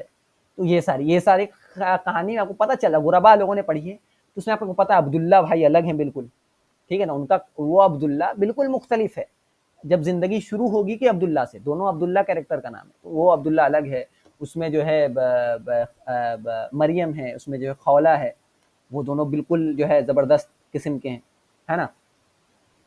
ठीक है, तो बेचारा शादी नहीं हो पाता है, खैर अलग मामला है, बेचारा हो जाना चाहिए था अब्दुल्ला भाई का, लेकिन नहीं हो पाया, डजंट मैटर। तो वो आपको पता है कि कैसे कैसे हुआ और क्या एकदम बेहतरीन तरीके से जर्नी बताया जाता है, कैसे वो लड़की इधर से इधर हो गई, है ना, एकदम जबरदस्त है। तो अरे यार स्पॉइलर क्या देना, किसी की शादी नहीं होती, अमान की हुई नहीं ना, अमान भाई हमारे हीरो, उनकी बात हो रही है, तो स्पॉइलर कोई नहीं दिया हमने। आगे बढ़ते हैं। तो ये आपकी हमेशा एक इंसान की बात होती है, आपको पता चल जाता है कि भाई ये मरियम और खौला जो है दोनों में मुख्तलिफ हैं, दोनों दोनों अलग अलग कैरेक्टर हैं, ठीक है। लिखे उसमें पता चल जा रहा है ये अलग हैं, ये अलग हैं, और उनके दोस्त अलग हैं, सारी चीज़ें तो लिखने में आपको पता चल जाता है। ये एक आर्ट की एक खसूसियत है, ये खासियत है, तो वो बड़ा अच्छे तरीके से बात करता है, बहुत अच्छा है भाई। गुरबा आप लोग पढ़िए, ठीक है ना, बहुत अच्छा है। बिलाल भाई को सबसे पहले लगता है मैंने कोई पीडीएफ सेंड की होगी तो गुरबा की सेंड की होगी, सबसे पहले अगर सेंड की होगी तो गुरबा सेंड की होगी। बिलाल भाई को अगर हमने कभी भी की होगी तो गुरबा ही सेंड की होगी, ठीक है ना। Intelligence and science tends to the people of homogeneity, always discovering the same in everything that exist. ठीक है, तो हमने बात कर चुके हैं। Art on the contrary implies that the only original exists, that nothing repeats, neither a character nor a situation। ठीक है ना, आर्ट हमेशा एक पार्टिकुलर वक्त की बात कर रहा होता है। ये वक्त जो है, ये वक्त भी पार्टिकुलर है। इसमें हम अब बार बार इस तरह से नहीं आएंगे, अच्छा हम यही वर्ड को दोहराएं भी तो वक्त सेम नहीं है, आ रही बात समझ। एक पार्टिकुलर सिनारियो की बात कर रहा होता है। And there has been nothing throughout eternity that is same and identical. यही चीज शाह इब्न तैमिया रहमतुल्लाह अलैह कहते हैं, अलग कॉन्टेक्स्ट में कहते हैं आर्ट, वो अलग कॉन्टेक्स्ट में कह रहा है कि कोई भी चीज सिमिलर नहीं है। ठीक है ना, एक गिलास और दूसरा गिलास बनाया गया सेम वक्त पे होगा, लेकिन दोनों बिल्कुल अलग है, हर एतबार से अलग है। ठीक है, तो ये चीज है कि एक ही चीज बार बार रिपीट नहीं हो सकती। ठीक है ना, आप एक ही पेंटिंग को 2 दफा बनाओ, आपको पता चल जाए कि ये वाली ओरिजिनल है, ये कॉपी, आपने खुद कॉपी बनाई लेकिन अलग है। मैं आप लोगों ने जो आर्ट बनाया वापस आप बनाओ वही चीज सेम, अमान साहब फिर से अपनी जो शायरी को पढ़ें उसी तरीके से नहीं पढ़ सकते। अच्छा पढ़ भी लेंगे तो इनके दिल में और हमें भी पता चल जाए कि नहीं बिल्कुल उसमें फर्क आ जाएगा, जबकि पढ़ा हुआ सेम है। आ रही है बात समझ, तो फर्क आ जाना है ना। आप किसी चीज को देखो, आप किसी एक फिल्म को देखो, एक किताब को आपने पढ़ा, गुरबा हमने एक दफा पढ़ा और दूसरी दफा फिर पढ़े तो उसका एक अलग तासीर है, एक अलग उसमें जो है मामला है। पहली तरह से नहीं है, पहले में बहुत मजा है, दूसरे वाले में थोड़ा है ना, थोड़ा कम हो गया, इसलिए थोड़ा भूल जाना चाहिए उसको, मतलब बहुत दिन बाद फिर पढ़ो फिर याद आ जाएगा। ठीक है ना, उस तरीके से पढ़ा जाता है। The more we move away from the mechanical the more freedom the creativity emerge. जितना ज्यादा हम इस मैकेनिकल लाइफ से, ठीक है ना, जितना ज्यादा हम इस फंक्शनल लाइफ से, जितना ज्यादा हम जो है इस यूनिफॉर्मिटी वाली लाइफ से, आ रही बात समझ, जितना ज्यादा हम इस यूनिफॉर्मिटी और मैकेनिकल और सिमिलर वाले लाइफ से बढ़ते जाते हैं, उसके अगेंस्ट जाते हैं, the more freedom the creativity emerge. उतनी ज्यादा आपको खुद मुख्तारी और उतना ज्यादा आप में क्रिएटिविटी पैदा होती है कि नहीं। तो आपको पता चल रहा है, इसमें कोई बताने वाली बात है नहीं। So that on the other pole that of the personality there is the only the original. एक है मैकेनिकल लाइफ जहां पर एक इंजीनियर खड़ा है, जहां पर एक जो है कि माइक आपकी खुल गई। ठीक है, तो आप जो है तो हाँ, कहाँ थे हम, कि एक तरफ जो है वो एक फंक्शन खड़ा हुआ है, एक फंक्शन खड़ा जहाँ पर फंक्शन में एक डॉक्टर है या एक ऐसी एक सोसाइटी है जिस पर एक जो है ओवरव्यू वाली बात हो रही है। इंडियन सोसाइटी मान लो, इंडियन सोसाइटी में बहुत सारी सोसाइटीज है, हम सिर्फ इंडियन सोसाइटी बोले तो जाहिर है पूरे तरीके से बात पता नहीं चला। उसी के बिल्कुल अगेंस्ट में इंजीनियर में मान लो इंजीनियर मोहम्मद अली मिर्जा की बात हुई तो मिर्जा साहब है। अब इंडियन सोसाइटी में हम बात करेंगे मेरे घर की, ये उसमें खास आ गए है ना। मान लो उसको भाई कॉमन नाउन और प्रॉपर नाउन इस तरीके से समझ सकते। कॉमन नाउन हमेशा कॉमन चीज की बात करता है, प्रॉपर नाउन प्रॉपर चीज की बात करता है। कॉमन नाउन कहता है माउंटेन, प्रॉपर नाउन कहता है हिमालयाज, है ना। तो एलकेजी में नहीं पढ़ाया जाता, 1 में पढ़ाया जाता है शायद या 2 में, है ना। वो चीज एक खास चीज की बात करना है ना, डिफिनिट नाउन है जी। तो एक है कॉमन, एक है प्रॉपर। प्रॉपर में खास नाम आ जाएगा और कॉमन वो आ जाएगा। वो आपको बात समझ में आ रहा है। The opposite is also true, opposite भी बिल्कुल ट्रू है। The more we get away from the personality the more conditionality regularity and homogeneity comes into sight. लेकिन जितना वही चीज है, अगर आप मैकेनिकल एस्पेक्ट से और जो एक यूनिफॉर्मिटी वाला एस्पेक्ट था उससे आप जितना दूर जाओगे उतना ज्यादा आप में क्रिएशन आएगा, उतना ज्यादा आप में फ्रीडम और पर्सनैलिटी डेवलप होगी। लेकिन जितना ज्यादा पर्सनैलिटी से दूर हो जाओगे और क्रिएशन से दूर जाओगे और फ्रीडम से दूर जाओगे, उतना ज्यादा आप में क्या आएगा, वही मैकेनिकल चीजें और वही यूनिफॉर्मिटी। इसलिए हम कहते हैं आज का एजुकेशन सिस्टम आपको इससे दूर कर रहा है कि नहीं। आज आपका जो एजुकेशन सिस्टम है वही आपको मैकेनिकल तालीम दे रहा होता है। ये पढ़ो, ये ऑलरेडी एक कहानी है, उसको पढ़ो और उसके आंसर क्वेश्चंस बनाओ और उसको लिखो। ये सारी मैकेनिकल चीज, आप में कोई क्रिएटिविटी पैदा नहीं होने दी जा रही है ना। आप में कोई फ्रीडम नहीं है कि आप क्वेश्चन कर सको। स्टेट आप पर पूरे तरीके से काबिज है भाई, स्टेट के खिलाफ बोल के देखो पता चल जाएगा, है ना। तो हर तरीके से फ्रीडम को सप्रेस करना, इंसान की क्रिएटिविटी को सप्रेस करना, तो उसको फंक्शन बना देना बेसिकली। और वही फंक्शन का बागी बनना तो इंसान बनना। इसलिए जब हम लोग कहते हैं कि हमें फंक्शन ना बनाया जाए, हमें इंजीनियर नहीं बनना है, हमें इंसान बनना है, ठीक है। हमें जो है अपना खुद इंसान बन जाए, इंसान शाह वलीउल्लाह बन जाए, इंजीनियर ना बने। एक पर्सनैलिटी को फॉलो करो, एक फंक्शन को फॉलो ना करो। ये सब हम बात बोलते तो माशरे को लगता है बुरा, ये लोग निकम्मा है, कामचोर है, ये सारी चीजें आपको सुनने मिलेगी। ये क्या बात हो गई, पैसा कमाना है जरूरी है। आ रही बात समझ, तो क्योंकि उन लोगों की जिंदगी मैकेनिकल हो गई है, उनकी जिंदगी में अब यूनिफॉर्मिटी आ गई है। वो अब चीजों को ऐसे देखते हैं, आम लोग आम तरीके से। हम लोग की नज़र में कोई चीज़ आम नहीं है, हम लोग के नज़र में हर इंसान मुख्तलिफ है, हर इंसान अलग है, हर इंसान हर चीज़ को आम कह देना है ना, आम आदमी, तो आम आदमी कोई नहीं होता, हर आदमी अलग अलग है, हर आदमी का ख्याल अलग, नज़रियात अलग, अफकार अलग, फ़िक्र अलग, उसकी डर अलग, उसके जो है कि उसकी उसकी पसंदीदगी नापसंदीदगी, उसका डर का अलग मामला है, वो कैसे डर से अपने आप को ओवरकम करता है वो अलग है। तो बहुत सारी चीज़ें, एक इंसान बहुत बड़ा चीज़ है, इंसान बड़ा कॉम्प्लेक्स समझिए चीज़ होता है, ठीक है। उसको एक आम इंसान कह देना, उसकी इंसानियत पर ज़र्ब लगाना है। अच्छा, जैसे आप देखें एक सोशियोलॉजी क्या था, उसमें 4 आदमी भी रहेगा, 10 आदमी भी रहेगा, तो उसको एक ग्रुप बना करके आप उससे बात किया जाएगा, ठीक है। आर्ट किस तरीके से बात करता है कि अगर हज़ारों आदमी हैं तो सबकी अलग-अलग पर्सनैलिटी है। जैसे वॉर एंड पीस एक नोवेल है, उस पर क्या है 529 कैरेक्टर्स अपीयर। बताइए, अब हर कैरेक्टर का अलग जो है ऑथर ने कुछ बताया होगा कि ये अलग है, ये अलग है, हर चीज़ को अलग बताया है ना। The Divine Comedy is a whole world of personalities. Art हमेशा पर्सनैलिटीज़ पर बात करता है, भीड़ पर बात नहीं करता। और सोशियोलॉजी और जो साइंस और सिविलाइजेशन है वो हमेशा भीड़ पर बात करेगा, जनरल में बात करेगा। The fresco on the Sistine Chapel ceiling with the creation scene represents a gallery of individualized faces. जो हमने देखा हर आदमी का चेहरा अलग है. That is character. Individuality makes a face a character by giving it its inner life, its freedom. ठीक है, हर इंसान का चेहरा अलग, हर इंसान की जिंदगी अलग है ना। चेहरा आपको पता चल जाता है, चेहरे से इंसान मुख्तलिफ पता चलता है। एक जुड़वा आदमी भी उसके जो है चेहरे से पता चले, उसके तासुरात चेहरे के बता देते कि ये अलग है। एक किसी की तबीयत में जो है कि खुशगवारी रहती है तो वो इंसान मुस्कुराता हुआ रहेगा, और एक आदमी की तबीयत में जो है गम का मादा ज़्यादा है मेरी तरह, तो उसके चेहरे से आपको पता चल जाएगा गमगीन आदमी है। बहुत सारी चीज़ें। Nature means uniformity, homogeneity, identity and casualty. The character is individuality, है ना, spontaneity, freedom and miracle. Nature क्या है, नेचर जैसे आप समझा हमने, और कैरेक्टर क्या है। नेचर और क्रिएचर का जैसा फर्क था जो पहले चैप्टर में बात किया था, इवोल्यूशन और क्रिएचर का, वही फर्क नेचर और कैरेक्टर का है ना। ये तो आप इसको समझने की जरूरत नहीं, बार बार हम लोग उस पर ज्यादा वक्त नहीं देंगे, आगे बढ़ेंगे। Religion turns the soul and art tries to reach it. Religion क्या करता है भाई, सोल के बारे में बात करता है, आर्ट उस तक पहुंचता है, to bring it before our eyes. जैसे मैंने बताया कि रिलीजन जो आपको एक दूसरी दुनिया की बात कर रहा होता है, रिलीजन जो एक अलग दुनिया की बात करता है, जो क़यामत की दुनिया है या आलम अरवाह है या आलम अम्र है, कोई भी आलम है, उसके बारे में जो रिलीजन बात करता है, आर्ट उस तक पहुंचता है और उस चीज को इस दुनिया में ला करके दिखाता है। ठीक है, उस दुनिया को इस दुनिया में ला करके दिखाता है। एक पेंटिंग आपके ख्याली दुनिया से इस दुनिया में आ गई, उसका मेटेरियलाइजेशन है, समझिए एक तरीके से उस दुनिया के, उस इमेजिनरी वर्ल्ड के जो किस्से थे उसका एक मेटेरियलिस्टिक मैनिफेस्टेशन है आर्ट। ठीक है, art has always expected to find it somewhere behind the human face. इसको आपको समझाने की जरूरत है नहीं। अच्छा, ये एक एग्जांपल है मेरे पास, इसका खुला हुआ है। The makers of the huge stone figures on Easter Island concentrated their attention on the faces only, completely ignoring the body and the occupant.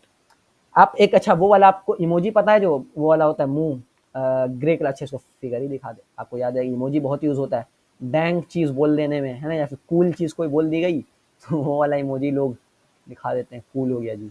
ये देखिए ये वाला है कि नहीं, सबके पास होगा इमोजी, अभी शुरू में ही होगा ये वाला इमोजी, ये आदमी। तो इसमें देखें चेहरे पर बात हुई है ना, चेहरा है, बॉडी का कोई ज्यादा है नहीं हिस्सा, चेहरे ज्यादा खुशनुमा तरीके से दिखाए गए। अच्छा, अब आपको ये भी नहीं कि दोनों फर्क आप नहीं बताओगे, सबके चेहरे में आपको फर्क पता चला, ये चेहरा इस चेहरे से अलग है, ये चेहरा इस चेहरे से अलग है, ये चेहरा इस चेहरे से अलग है, ये चेहरा इस चेहरे से अलग है ना। दिख रहा है जरूर सेम, लेकिन चेहरा आपको देखोगे अच्छे से तो आपको पता चल रहा है चारों पांचों चेहरे अलग है। तो चेहरे पर बात करता ज्यादातर है ना आर्ट, ठीक है ना, आर्ट जो है ज्यादातर बात करता है तो चेहरों पर बात करता है, चेहरे। और क्योंकि चेहरे में इमोशंस होता है ना, आप इमोशन का पता कहाँ से निकालेंगे, डायरेक्ट चेहरे से पता लगाएंगे इमोशन कैसा है, इमोशन लेगा आदमी है, सिग्मा वाला जो इमोजी है ना वो। तो इमोशन की हम लोग बात करते हैं, इमोशन चेहरे से पता चलता है, और कहाँ से पता चलेगा। अच्छा, कोई बहुत ज्यादा भयंकर इमोशन का कोई आदमी जो है सामना करे, तब उसके हाथ पैर से थोड़ा पता चल जाता है कि गूज़बम्स आ गए, और जो है कि हाथ थोड़ा थरथराने लगा, कपकपाने लगा, तो वो सेकेंडरी है। पहला इमोशन जो आपके चेहरे पर आएगा, आप किसी चीज़ को देख कर खुश होंगे तो आपके चेहरे से पता चलेगा, आप किसी चीज़ को देख करके जो है बुरा फील करेंगे तो चेहरे से पता चलेगा। रसूलुल्लाह सल्लल्लाहु अलैहि वसल्लम की हदीस है, smile Mohammadia reference, smile Mohammadia में क्या कि रसूलुल्लाह सल्लल्लाहु अलैहि वसल्लम को कोई चीज़ अगर नापसंद होती थी तो पता चल जाता था। सहाबा को कैसे, क्योंकि रसूलुल्लाह सल्लल्लाहु अलैहि वसल्लम के दोनों आईब्रोज के बीच में एक नस थी वो ऐसे थोड़ा उड़ जाती थी, फूल जाती थी, मतलब पता चल जाता कि इनको नहीं पसंद है। तो चेहरे के एक्सप्रेशन से सहाबा पता लगा लेते कि रसूल को क्या चीज़ पसंद है और क्या नापसंद है ना। रसूलुल्लाह सल्लल्लाहु अलैहि वसल्लम मुस्कुराते थे, हंसते नहीं थे ज़्यादा, मुस्कुराते थे, ठीक है। तो ये सारी चीज़ें चेहरे के एक्सप्रेशन से सहाबा को पता चल जाता कि रसूल खुश है कि नाखुश है। तो चेहरा बड़ा इंपॉर्टेंट एस्पेक्ट है इंसान का, है ना। चेहरे बयान करते हैं कहानियों को।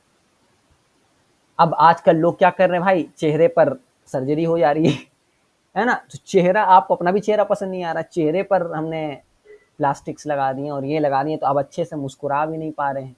और फेस जो सर्जरी हो रही है, देख रहे हैं, वो चेहरे खत्म करने का बेसिकली कोशिश है कि जो चेहरे असलियत दिखा रहे होते थे, अब चेहरे ऊपर भी लगा दो, वहाँ बोटॉक्स हो गया, होंठ इतने मोटे मोटे कर लिए, आंख बड़ी बड़ी कर ली। औरतें ज़्यादा करती हैं, मर्द भी कोई कोई करते हैं, ठीक है। तो ये कि चेहरे खत्म करना। The fame of the Mona Lisa owes to the fact that it is perhaps one of the most successful attempts to paint the mystery of the inner life. ठीक है ना। मोनालिसा को आप देखें तो मोनालिसा की पेंटिंग में आप देखते हैं ना, उसका शक्ल बड़ा अलग किस्म का है, मतलब अजीब सा उसका शक्ल। उसको शक्ल को ज़्यादा गौर से देखें तो आपको लग रहा है कहीं मुस्कुरा रही है, फिर लगता है नहीं भी मुस्कुरा रही है, क्या कर रही है ना। उसके चेहरे पर मोनालिसा ज़्यादा उसकी बात है ना। उसके चेहरे किसी को बनाए तो चेहरे पे पता चलता है कि उसका बड़ा एक इनर डायमेंशन दिखता है कि मुस्कुरा रहा है नहीं मुस्कुरा रहा है, ज़्यादा उसमें घुस जाने के मामला है ना। Thus, the subject of any work of art, regardless of what is assigned to it, or what it can be used for, is always spiritual and personal, never social or political.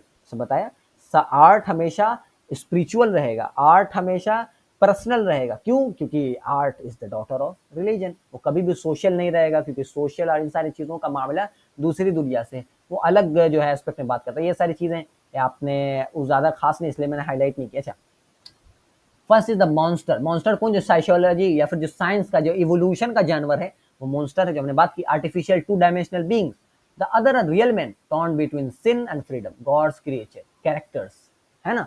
एक जो इंसान था, जो intelligent animal था, वो monster था। उसमें कोई ऐसी खासियत नहीं थी, क्योंकि उसमें इमोशन का कोई मादा नहीं था, उसमें कोई जो है मोरल कंपस का मादा नहीं था, ठीक है। लेकिन हम और आप बिल्कुल अलग अलग है, हम लोग कैरेक्टर्स हैं, है ना। हम लोग बिल्कुल मुख्तलिफ हैं, हमारे नज़रियात, हमारे ख़यालात बिल्कुल मुख्तलिफ हैं। और साइंस, सिन और फ्रीडम के बीच में लोग पढ़े हुए कि गुनाह हो जाता है, नहीं करना चाहते, फिर हो जाता है, नहीं करना चाहते हैं, ठीक है। अच्छा देखें, on the contrary the aim of art is creation itself, जो मैंने बताया था कल। And the work is its inevitable by product. The essence of art is a longing, a desire, and it is inside in the soul, not outside the world. आ रही बात समझ? असल जो चीज़ है ना भाई, आर्ट जो असल है वो आपके दिल में है, जो आप हो। जो मैंने बताया कि आप लोगों ने जो असाइनमेंट बनाया अपना, पेंटिंग की, है ना, और पोट्री की, और लिखे, और जो है कि क्या कहते हैं उसको, और शायरी लिखी, शायरी पढ़ी, जो भी आपने किया, जो भी आपने किया, वो सारी चीज़ बाई प्रोडक्ट है। असल जो चीज़ है, जो असल आर्ट है, वो आप में था। जो आप उस वक्त बनाते वक्त, उस आर्ट को बनाते वक्त जो आप कर रहे थे ना, वो असल आर्ट था। जो आप बना रहे थे कि मैं ज़रा टाइप करूं, है ना, जो आप ख्याल अपने वापस पीछे से ला रहे थे कि वहां से कनेक्ट हो रहा है मेरे ख्यालात से, जो मैंने आ रहा बात समझना। ख्याल ही जो है आपका ख्याल, जो आपके जहन में चल रहा था, जो आपके दिल में चल रहा था, जो आपके एहसास से, जो आप बहुत अच्छे, अगर दिल से आपने लिखा हो तो आपको जो गूज़बम्स वगैरह आए होंगे, अरे बहुत अच्छा लिख दिया मैंने, है ना। वो सारी चीज़ें, वो असल आर्ट है। आपकी इमोशंस, आपकी फीलिंग्स, है ना, बताने वाली चीज़ें, ये जो है भैया, ये असल चीज़ है, ये असल आर्ट है। बाकी जो बाहर आ गया तो आ ही गया, वो तो दिख गया लोगों के सामने, है ना। एग्जाम्पल कई सारे यहाँ पे अलिया दे रहे हैं। The American pianist John Cage in his composition 4 minutes and 33 seconds sat for this length of time at the piano without playing। बैठा इतना देर, बजाया ही नहीं।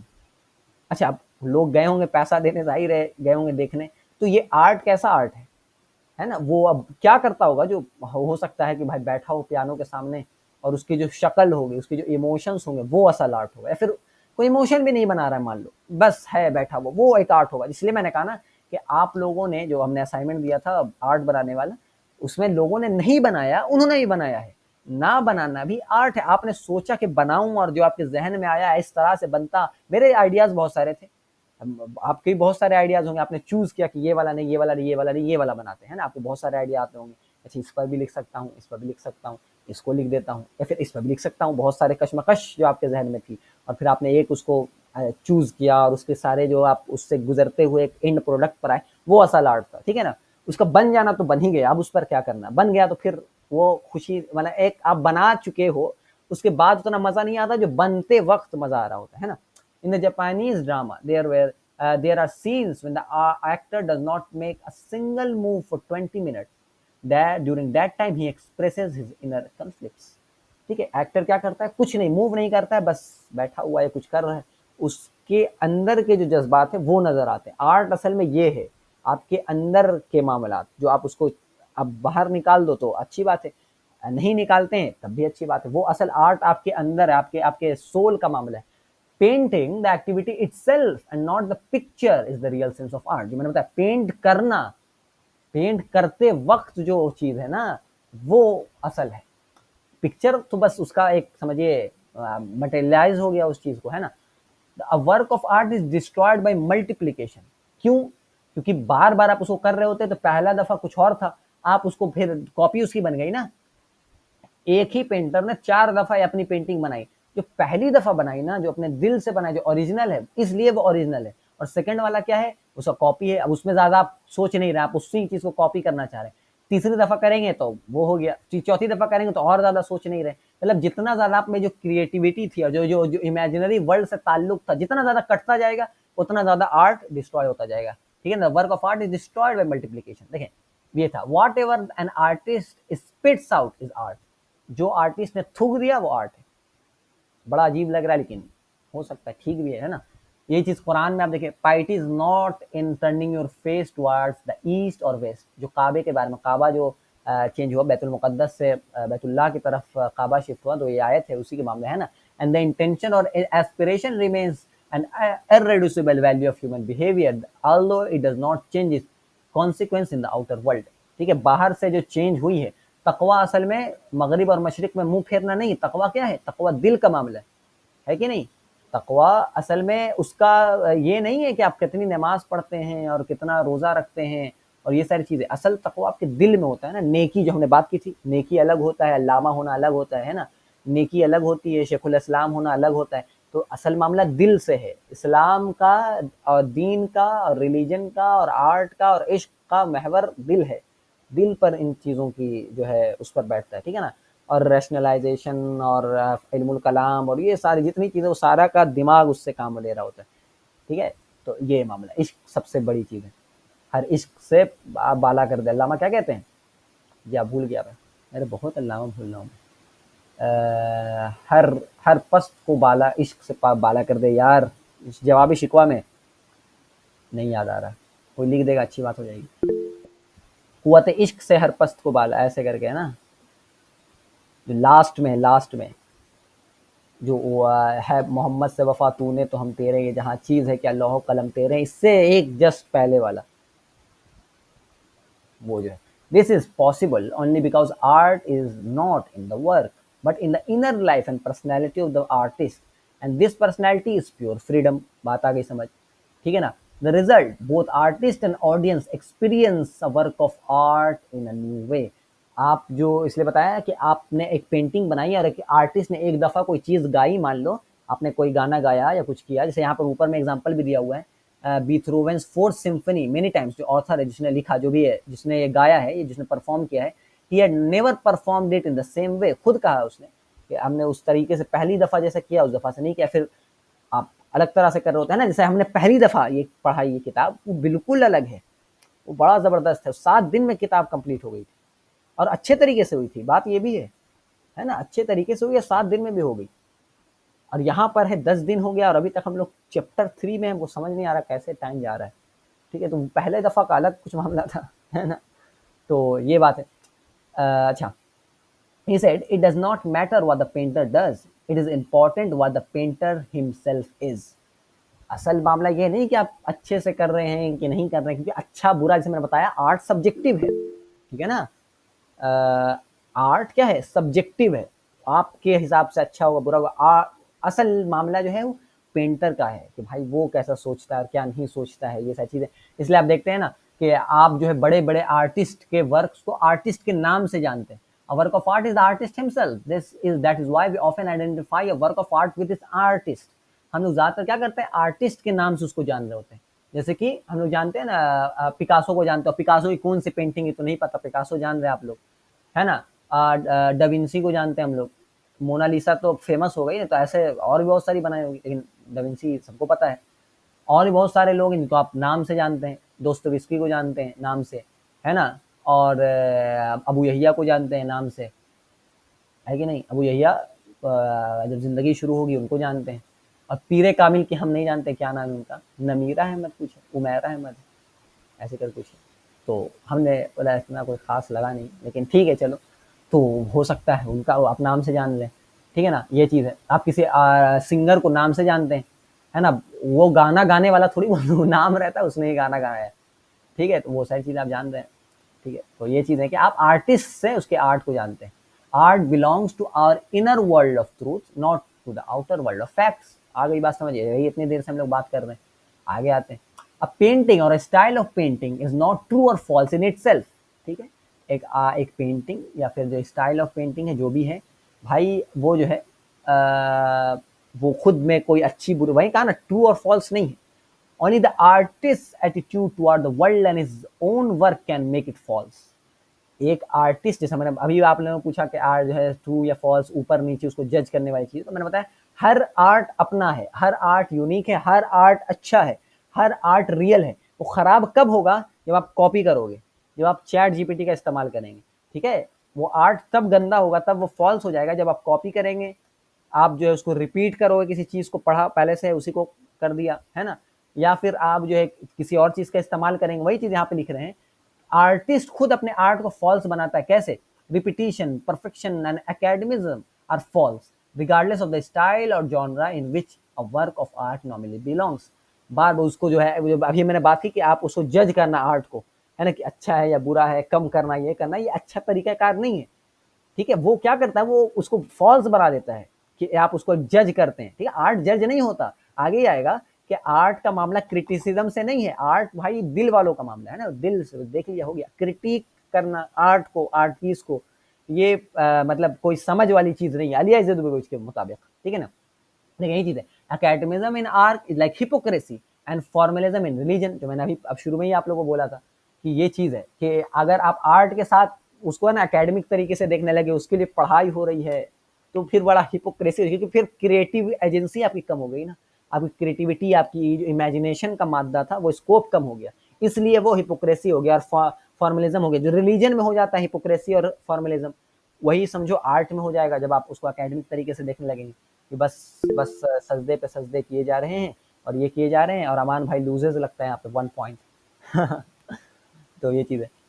A work of art is primarily an inner problem, a secret, a problem of belief, ठीक है। It is a confession only partly intelligible to others.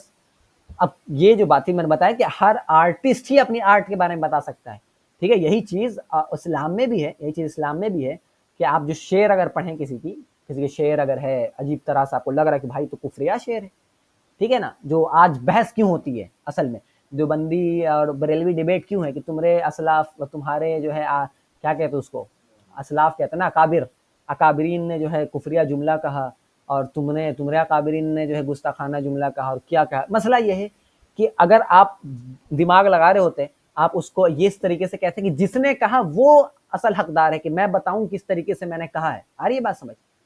जिसने कहा है वही हक रखता है कि वो उस चीज की तशरीह करे। वही चीज आर्ट के बारे में, only one man can understand my pictures and that is me, said de Chirico. एक मैंने कोई चीज लिखी है, आप उससे जाहिर है मुतासिर हो सकते हैं, उससे खुश हो सकते हैं, कुछ भी कर सकते हैं। उसको समझने का जो मामला है, उसके समझने की जो कैफियत है, वो सिर्फ मैं समझ सकता हूँ क्योंकि मैंने लिखा है और मैंने बनाया है। आपने पेंटिंग की है, अब सिर्फ आप समझ सकते हैं। हम लोग बस एक उससे एक अंदाजा लिया जा सकता है, कुछ उसकी एक उससे फैज हासिल किया जा सकता है, ठीक है। उसको आप समझ नहीं सकते, ठीक है ना। इसलिए जब हम कहते हैं कि भाई ये आला हजरत ने ये लिख दिया और जो अशरफ थानवी ने ये लिख दिया, तो बहस बिला वजह की बहस है। भाई आला हजरत को उठा के पूछ लो कि क्या आपने यही लिखा, यही मतलब है तो नहीं, तो फिर बिला वजह की बहस है ना भाई। ये बहस तभी रुक जानी चाहिए जब है ही नहीं वो आदमी ना, उसके वर्ड लिखा आला हजरत ने, तशरीह कर रहे हैं तीसरा आदमी, तो कोई बात ही नहीं हुई। जिसने लिखा है वही अगर तशरीह भी कर रहा है, मैंने बोला ये चीज और मैं ही उसकी तशरीह करूं कि मेरे कहने का मतलब ये है, तब फिर ठीक है, तब फिर उस पर आप बोलो जो बोलना है, ठीक है ना। आपने वो आदमी कुछ और सेंस में बोला मान लो, और आप उसको तकफीर कर रहे हैं, जैसे मौलाना रूम की तकफीर करने लगे, सल्फी अगर पढ़ ले तो करता ही होगा कि अजीब तरह से तू कूजा, खुद कूजा, खुद कूज अगर, खुद गीले कूजा। इसलिए बगैर इंसान की वजाहत से हम किसी काफिर नहीं कह सकते। जी जी जी जी, बिल्कुल, बहुत अच्छा कंक्लूजन निकाला यहाँ पे आपने, यही चीज है। इसलिए तकफीर बहुत डेलिकेट मैटर होता है, बहुत ज्यादा है तो ना। हम तो भाई कहते हैं कि अगर कोई आदमी कब्र के सामने सजदा कर रहा है, तब भी आप उसकी तकफीर ना करो, आप उससे पूछो कि भाई आप कहाँ सजदा कर रहे हैं, ठीक है ना। जी, डॉक्टर सार की भी होती है, जाहिल लोग हर किसी की तकफीर करते, मेरी भी कर देंगे, देखिएगा कुछ दिन में, ठीक है ना। तो अगर कोई आदमी कब्र के सामने भी सजदा कर रहा है ना, तो उससे एक दफा पूछिए भाई आप कहाँ सजदा कर रहे हैं, आपको क्या लगा ये मस्जिद है, हो सकता है भाई उसको मस्जिद लग रहा हो, इसलिए आपने देखा कब्र पुजारी काफिर, ये खराब मामला है ना। अच्छा, अगर उससे पूछो कि कब्र के आगे सजदा कर रहे हो, ठीक है, कब्र के आगे सजदा कर रहे हो, तो कब्र के आगे क्या सजदा करने पर कोई आदमी काफिर हो जाता है? नहीं, सजदा करना किसी को, ठीक है, किसी को सजदा करना हराम है, शिरक नहीं है। अब लोगों को पता नहीं है, तो तकफीर हराम, बिल्कुल बिल्कुल हराम है, किसी को सजदा करना हराम है, हराम, गलत काम, शिरक नहीं है। लेकिन इतना कौन जाए पढ़ने, तो तकफीर करना है भाई। बेचारा सिर्फ उर्स में जा रहा है, तकफीर कर दिया। हमको भाई दरगाह, क्या बोली इसने अमान, दरगाह बाज बोल दिया था ना, क्या बड़ा क्या बोल दिया था हमको। क्यों भाई? क्योंकि आदमी चला गया तो एक जगह पर फैज हासिल नहीं करने दिया जा रहा आज औलिया अल्लाह से, ठीक है ना। ये मामला है। तो मतलब ये है कि आज एकदम तकफीर, ठीक है, मतलब आप अगर चले गए, सजदा ताजीमी हराम, बिल्कुल बिल्कुल हराम है, शिरक नहीं है, ठीक है, सजदा ताजीमी हराम है, शिरक नहीं है। इंटेंशन, वही तो कह रहे हैं, इंटेंशन की बुनियाद पर तकफीर होगा ना। आपने अगर गलती से कुछ कह भी दिया, मान लीजिए कुफरिया जुमला किसी के मुंह से निकल जाए, तो उसे पूछा जाएगा क्या आपका इंटेंशन क्या है, क्या नहीं है, तो पूछना पड़ता है ना, जिसने बोला वही तशरीह करेगा ना, एक थर्ड आदमी थोड़ी उस पर तकफीर कर सकता है। मामला ये, आजकल तकफीर इतना ज्यादा आम है, छोटी छोटी बात पे तकफीर, है ना, तक काफिर हो गया, और ये काफिर हो गया, और वो काफिर हो गया, ये तुरंत तकफीर करने वाला बहुत मामला जो है ये है। शाह इस्माइल शहीद शेज इस हराम, शाह इस्माइल शहीद जो है ना, बहुत सा, लेकिन जमहूर का कहना है कि हराम है, ठीक है, जमहूर का कहना है कि हराम है सजदा ताजीमी, ठीक है ना। तो ये मामला है कि हम अब उससे पूछेंगे, सब आलिम से भी यही लॉस ऑफ अदब, फिर वही बात आ जाती है, लॉस ऑफ अदब leads to loss of knowledge. अदब नहीं है, लोग अपना हद नहीं जान रहे हैं, उनको लग रहा है हम ये हैं, जबकि होते वो ये हैं, ठीक है। तो लोगों को जानना चाहिए मेरी क्या हैसियत है, मैं किन चीजों पर बात करने का अहल हूँ, उसी पर बात करूँ। मैं अभी सूरह फातिहा की तफसीर आपको नहीं पढ़ा सकता, मैं अहल नहीं हूँ, ठीक है, ये मेरे जो है उसके बाहर जा रहा है, तो ये चीज़ है, कोई और आदमी है वो अहल होगा। तो हर इंसान को समझना चाहिए, हर कोई आदमी अपने लेवल पर बात करे ना, जिसको जितना आता उतना ही। हर कोई इंजीनियर मोहम्मद अली मिर्जा अगर बनने लगे, तो फिर तो भाई बिल्कुल घटिया काम है, ठीक है ना, वो हर चीज़ पर बोल देना ये नहीं है, ठीक है ना। तो आर कोई भी आदमी जो है, बात कहने की है, कोई भी इंसान किसी चीज़ पर बात कर रहा है, आपको उसके बारे में राय कायम करने से पहले उससे पूछो कि क्या आपकी बात का ये मतलब था। आजकल देखिए रिश्तों में भी खराबी इसी बुनियाद पर आ रही होती है। आपने सुन लिया कि जो है फलाने ने, है ना, आजकल होता है घरों में कि सुन लिया कि उसने ये बोला तुम्हारे बारे में, मान लो मेरे बारे में बोला कि ये है, ऐसा है, ठीक है। अब हमने उससे पूछा भी नहीं कि सही में क्या तुम्हारा मकसद ये था, क्या कहना था, क्या नहीं कहना था। हमने उसके वर्ड को लिया, बोला ये तो मुझसे दुश्मनी रखता है, जलता है, कुछ करता है, ये करता है, अब इससे बातचीत बंद, सलाम जवाब बंद हो गया, और रिश्ते क्यों खराब हो गए? क्यों? क्योंकि आपने उससे पूछा नहीं कि भाई क्या कहना चाह रहे हो। बाज दफा लोग के पास अल्फाज नहीं होते, ठीक है ना, लोग किताब होते नहीं अल्फाज, लेकिन अब आप क्या करते हैं, उसको जो अलग तरीके से जो है उसको डिस्प्ले कर रहे होते हैं। ये मामला है, हर जो इंसान के अल्फाज हैं वही आदमी उस चीज़ की तशरीह करे, ठीक है, ये चीज़ है। अब शिरक और कुफ्र का मामला था, तो नवाकिदुल इस्लाम अमान भाई ने सजेस्ट किया है, सलमान अलावान की, बहुत अच्छी है, मैंने ये पढ़ी है, बहुत अच्छी है, ठीक है, उसको पढ़ सकते हैं आप लोग, 10 नवाकिद, ठीक है ना। मेरे पास वीडियो भी होगा अपने पेज पर, मेरे पेज पर इस पर पूरा एक वीडियो होगा, जो मैं बता रहा था। Although I never write about my personal life, all the characters in my novels speak about my life। ठीक है, यही लिखा ना, पर्सनल चीज है ना। आपने अगर कोई कहानी भी लिखी तो आपकी जात को उसका एक जुज, आपकी जात का जुज उसमें होता है। ठीक है, तो हम तो अपने ही बारे में लिख दिया था, कोई और आदमी किसी और किसी कहानी को ले लो, है ना। अब मान लो किसी ने लिखा होगा भाई सलार सिकंदर, तो जो होंगी राइटर उन्होंने सोचा होगा कि सलार सिकंदर जैसा आदमी होना चाहिए। ठीक है ना, तो कनेक्शन होगा, यहाँ सलार सिकंदर जैसा आदमी हो। लेकिन सलार सिकंदर डजंट एग्जिस्ट। सलार सिकंदर का एग्जिस्टेंस ऐसा है कि मेरा शाह वलीउल्लाह बन जाना। By defining art as an absurd activity, as a research into the impossible, and a vain attempt to grasp the fire, the psyche, the essence of life। Art को define करना, art को जो है ना उसको ये करना कि अच्छा आर्ट, बुरा आर्ट, सही आर्ट, गलत आर्ट, ये बड़ा वेन अटेम्प्ट है। आप उसको नहीं कर सकते, वो बड़ा सब्जेक्टिव चीज है। सब्जेक्टिव चीजों के बारे में अच्छा बुरा रैंकिंग देना है ना। आजकल आप देख रहे हैं ना, हर चीज को क्वांटिफाई करना, इसको भी अच्छा बुरा कर देना, नंबर देना, ये अच्छा है ये बुरा है, इसको भी आप कहेंगे क्वांटिफिकेशन ऑफ क्वालिटी, है ना। जैसे हमने बात की क्वांटिटी और क्वालिटी होती है, आप उस क्वालिटी को क्वांटिफाई करना चाह रहे हैं, उसको नंबर देने जैसे आज देखते हैं औरतों के बारे में रील्स में देखते ही होंगे, या फिर आ जाता है ना ऐसा जो मिसोगिनिस्ट टाइप की रील्स, या फिर किसी भी तरह की रील होती है, उसमें आता है भाई के क्या कहते हैं उसको, 10 आउट ऑफ 10, है ना, 9 आउट ऑफ 10, 3 आउट ऑफ 10। इंसान को नंबर दे देना, इंसान को क्वांटिफाई कर देना कि ये 3 आउट ऑफ 10 आदमी है ना, ये 10 आउट ऑफ 10 है। अमान 10 आउट ऑफ 10 आदमी, हाउ वुड यू रेट मी। अमान को दिया 10 आउट ऑफ 10, तो इस तरह का आदमी को 10 आउट ऑफ 10 आदमी मिल रहा है, किसी को -10 मिल रहा है। ठीक है ना, तो किसी को -10 मिल रहा है, किसी को 10 आउट ऑफ 10 मिल रहा है। बहुत सारे ये चीजें, हर चीज को क्वांटिफाई कर देना। ठीक है ना, क्वांटिफिकेशन, नंबर्स को, ब्यूटी को, आर्ट को, इसको कितना मार्क दोगे। बच्चे के साथ होता है भाई, आप स्कूल गए, आपने एक प्रोजेक्ट बनाने के लिए मिला, आपने प्रोजेक्ट बनाया, आपने भाई बड़ी मेहनत की है, लेकिन 5 नंबर। और एक आदमी बड़ा खूबसूरत किसी तरह से बनाया होगा 10 नंबर, तो भाई आप उसको नंबर क्यों दे रहे हैं। आर्ट को नंबर दे देना, है ना, ब्यूटी को नंबर दे देना, इंसान की जिंदगी और उसके ख्यालात को नंबर दे देना, बड़ा अजीब सा मामला है। उसको भी कोई क्वांटिफिकेशन के उस लूप में फंस जाते हैं। जब आप आर्ट को, जब आप ब्यूटी को, और जब आप इंसान की एसेंस को ये कर रहे होते, क्या कहते हैं उसको, नंबर वाला सिस्टम में दे रहे होते, क्वांटिफाई कर रहे होते, बहुत गलत काम है, नहीं करना चाहिए। ठीक है, कि 9 आउट ऑफ 10 या 10 आउट ऑफ 10, ठीक है, सब आदमी 10 आउट ऑफ 10 है। अब आगे देखें, we can distinguish two independent and separate activities, aesthetic shaping and technical perfecting. जो हमने बात की, कल भी बात की थी, इसी पर आज शुरू हमने इसी पे की। एस्थेटिक शेपिंग, एस्थेटिक सेंस किसी बिल्डिंग में होना, और टेक्निकल परफेक्टिंग की भाई बिल्डिंग मजबूत भी रहे, जाहिर है, बड़ा से चमकता भी ना रहे सिर्फ।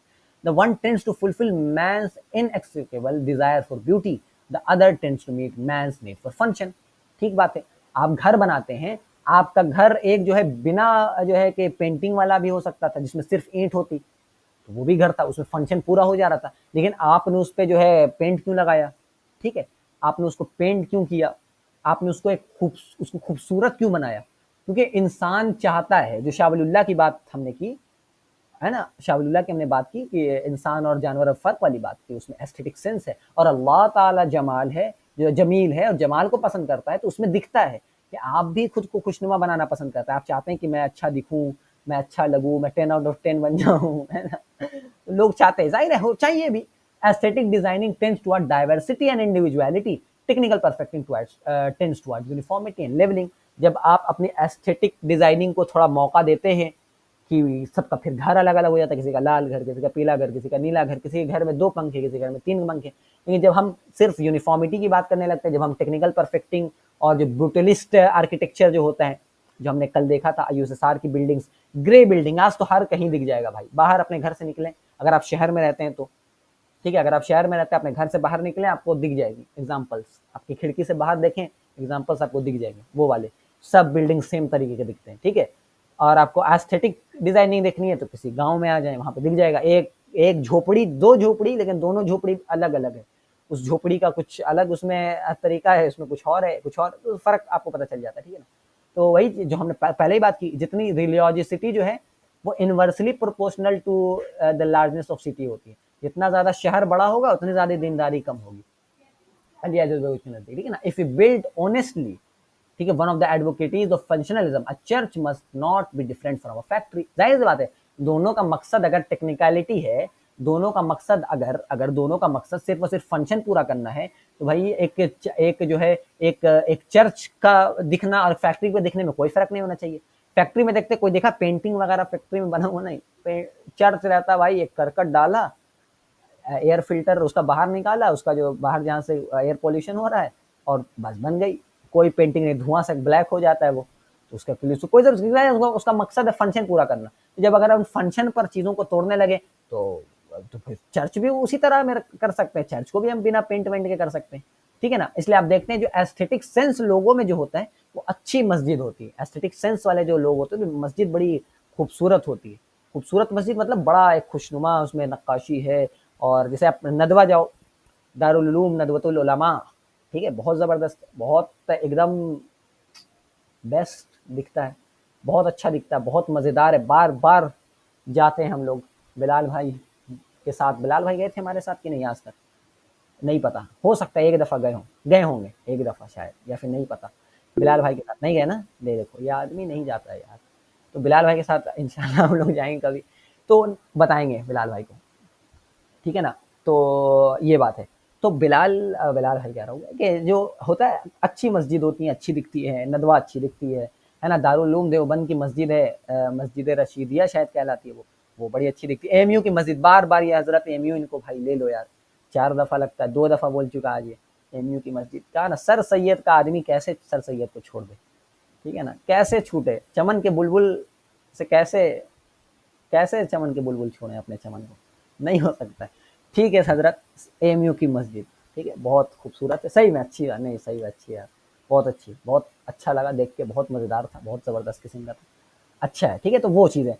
अच्छा, अब कोई ऐसे कहीं जाओ जहाँ पर एकदम नॉर्मल मस्जिद दिखती हो, मस्जिद भी नहीं पता चलती है ना, एकदम लगता है मस्जिद ही नहीं, घर है भाई, अजान हुआ पता चला तो घर जैसा है। जैसे आजकल के बड़े शहरों में आप जाओगे, उसमें इस तरह की मस्जिदें आ गई जिनमें गुंबद नहीं है, जिनमें मीनार नहीं है, पता भी नहीं चलता मस्जिद कहाँ है भाई। आप गए अंदर तो देख लिया आपने, है ना। अच्छा, साथ में गए थे इसलिए बोल रहे हो, तो अच्छा लड़का है, नहीं नहीं, आई चमन का चूजा नहीं है भाई, ठीक है ना। तो मामला ये कि आप आज की मस्जिद में जाएंगे तो आपको पता चल जाएगा, ठीक है ना। उसमें आप देखेंगे तो देखेंगे, आज की मस्जिद में देखो आप, आज की मस्जिदें आप देखें तो बड़ा दिखता है आपको, लाइटिंग ज़्यादा है, माने वाइट वाइट है और मैट बिछे हुए, कोई उसमें कलर और कोई उसमें लाइट जिगमगाना टिगमगाना कुछ नहीं हो रहा होता, मैंने उसमें एस्थेटिक सेंस थोड़ा कम है, ठीक है। अब ये भी मतलब नहीं है कि हम लोग अब बरेलवी वाली मस्जिद जिसमें एकदम 10 रंग भरा हुआ है उसको भी हम लोग एस्थेटिक सेंस नहीं बोल रहे हैं, लेकिन थोड़ा सा होना चाहिए, ठीक है ना। बरेलवी मस्जिद सबसे ज्यादा होती है एकदम रंग बिरंग, लगता है कि मजेदार, 4 कलर, एकदम एलजीबीटी फ्लैग किस्म का कोई कोई हो जाता है, ठीक है। तो इस तरह से भी नहीं करना है। क्रिटिक जो हम बता रहे थे, हर आर्ट को क्रिटिक करना, हर आर्ट पे क्रिटिज्म लिखना कि सही नहीं है, गलत नहीं है चीज। Critique is an attempt to explain a work of art, but it is apparently incapable of doing so because of its rationalist method. Critic को, क्योंकि आप जाहिर आप क्रिटिक किस बुनियाद पर करेंगे, जहनी बुनियाद पर करेंगे, एक रैशनलिस्ट मेथड अप्रोच करेंगे, जबकि आर्ट का महवर दिमाग है ही नहीं, आर्ट का महवर दिल है। It wants to think something that is not basically a fruit of thought. आ गई बात समझ।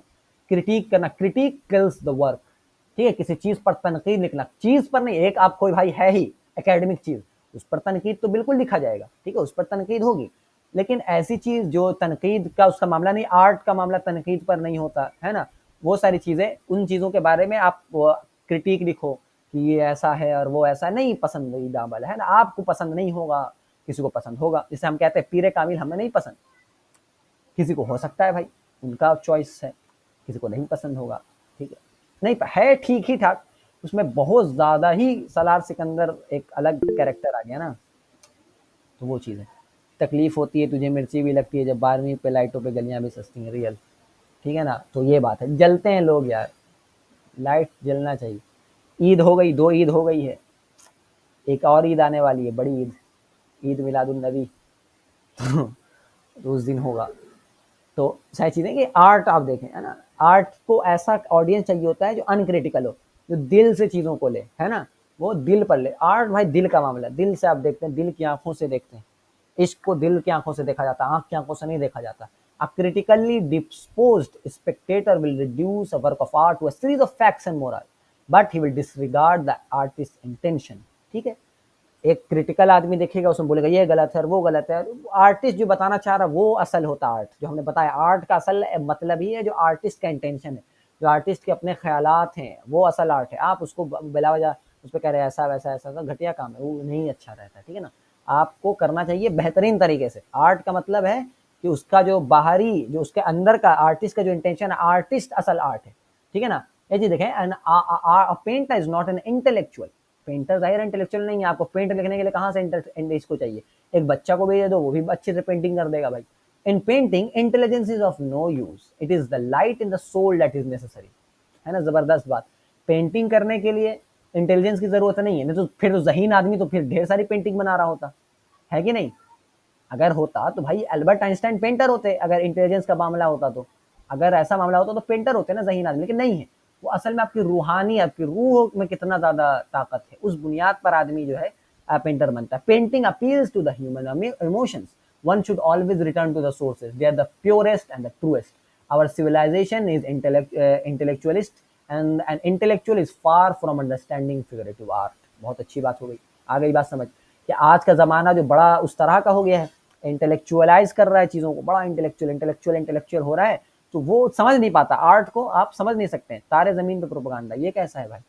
तारे जमीन पर तो कैसा था, अच्छा वो वाला सब, ये बच्चा उसमें थोड़ा अजीब किस्म का रहता है ना, उसको कुछ रहता बीमारी, ठीक है, तो वो उसको आप समझ सकते हैं। तो आर्ट भाई दिल का मामला है, ठीक है। दिल, दिल से समझना से, दिल से सोचो, दिल में जंग लगता है, ठीक है ना। दिल सियाह होता है, दिमाग नहीं होता है, दिल सियाह होता है, दिल को साफ रखना जरूरी है, ठीक है। इस्लाम में कहता है या मुकल्लिबल कुलूब सब्बित कल्बी अला दीनिक, अल्लाह दिल को फेरने वाले हमारे दिल को जमा दे अपने दीन पर। The fact that there are artists who are normally atheist does not change the fact, because art is a way of doing and not a way of thinking, ठीक है। बात आगे, बात समझ। अब कोई कहोगे आर्टिस्ट है कोई भाई, वो एथिस्ट है, एथिस्ट आर्टिस्ट है या सैटनिक आर्टिस्ट है, तो आर्ट इन इटसेल्फ कोई चीज ऐसा नहीं है कि वो एथिस्ट आर्ट होता है या फिर सैटनिक आर्ट होता है। आर्ट कुछ नहीं होता, आर्ट भाई प्योर ही होगा हमेशा, ठीक है ना। आर्ट हमेशा ट्रूथ रहेगा, ठीक है। अब इंसान भले घटिया हो तो वो अलग मामला है। There are unreligious pictures, sculptures and poems, but there is no unreligious art. Art कभी अनरिलीजियस नहीं हो सकती, क्योंकि art is the daughter of religion. वो कभी भी अनरिलीजियस नहीं होगी, भले आप उसको अनरिलीजियस बना दें, कुछ भी कह दें। आर्ट हमेशा जो रिलीजियस होगी, वो हमेशा आपकी किसी न किसी मोरल एस्पेक्ट को लाइट देगी, ठीक है ना। आप मान लो यार कम्युनिस्ट है, कम्युनिस्ट तो एथिस्ट होता है ना। कम्युनिस्ट तो कोई उसको खुदा नहीं है, उसको कोई मेटाफिजिक्स नहीं है। तो कम्युनिस्ट अगर कोई आर्ट बनाता है, मान लो कार्ल मार्क्स की वो वाली पेंटिंग जो रेड कलर की है, तो आपको कुछ ना कुछ तो लगता है बड़ा अच्छा दिख रहा है कार्ल मार्क्स। अच्छा कार्ल मार्क्स अच्छा दिखता है, थोड़ा सा नहीं, कार्ल मार्क्स अच्छा नहीं दिखता है। जो लोग आपसे स्वयं की तस्वीर बनाते हैं उनकी तो सरतन से जुदा। तस्वीर बनाना, देखें आर्ट में बहुत सारी चीजें हैं। तस्वीर बनाना हराम है, ठीक है ना। तस्वीर बनाना शरीयत मोहम्मदिया में हराम है, लेकिन आर्ट थोड़ी हराम है। नक्काशी कर सकते हैं, ठीक है ना। जानदार के अलावा जो उस तरह के पहाड़ों की बना सकते हैं, है ना। आप शेर लिख सकते हैं, आप अल्लामा बन सकते हैं, शायरी लिख सकते हैं, आप कहानी लिख सकते हैं, आप नोवेल लिख सकते हैं, अच्छी नोवेल लिख सकते हैं। आर्ट का बहुत सारे तरीकेकार हैं। आप पेंटिंग भी कर सकते हैं, बस इंसान को ना बनाया जाए, ठीक है ना। इंसान को नहीं बनाएंगे, बाकी हर चीज को बना सकते हैं। तो उसका मामला थोड़ी कि हम हर चीज की अब स्केच बनाने लगे, है ना। ये चीज है। हसन बिन साबित रज़ी अल्लाह अन्हु, बहुत अच्छी बात है, रसूलुल्लाह खुद अपने मिंबर पर बुला करके उनसे जो है करवाते थे नात, ठीक है ना। If there is no religious truth then there is no artistic truth either. अगर रिलीजन नहीं है तो फिर आर्ट नहीं, क्योंकि art is the daughter of religion. ये सही चीज, अगर रिलीजियस ट्रूथ कुछ नहीं होता तो आर्टिस्टिक ट्रूथ भी कुछ नहीं होता। आ गई बात समझ, ठीक है ना। मरियम जमीला क्या कह रही है? मरियम जमीला क्या कहा? The divorce of art from religion is the death of both. वाह, बहुत अच्छी बात, बिल्कुल सही। मरियम जमीला मैक्सिंग लगता है हम लोग का काम कर रहा है। Maryam Jameela maxing is working, रूहानी अम्मी मैक्सिंग इज वर्किंग, बहुत अच्छी बात है। मोरालिटी, अब आ गई क्या हमारे पास? मोरालिटी। मोरालिटी मतलब अखलाकियात। अखलाकियात का मतलब क्या होता है उसको भी हम बताएंगे, कोई मसला नहीं, आगे बढ़ते हैं।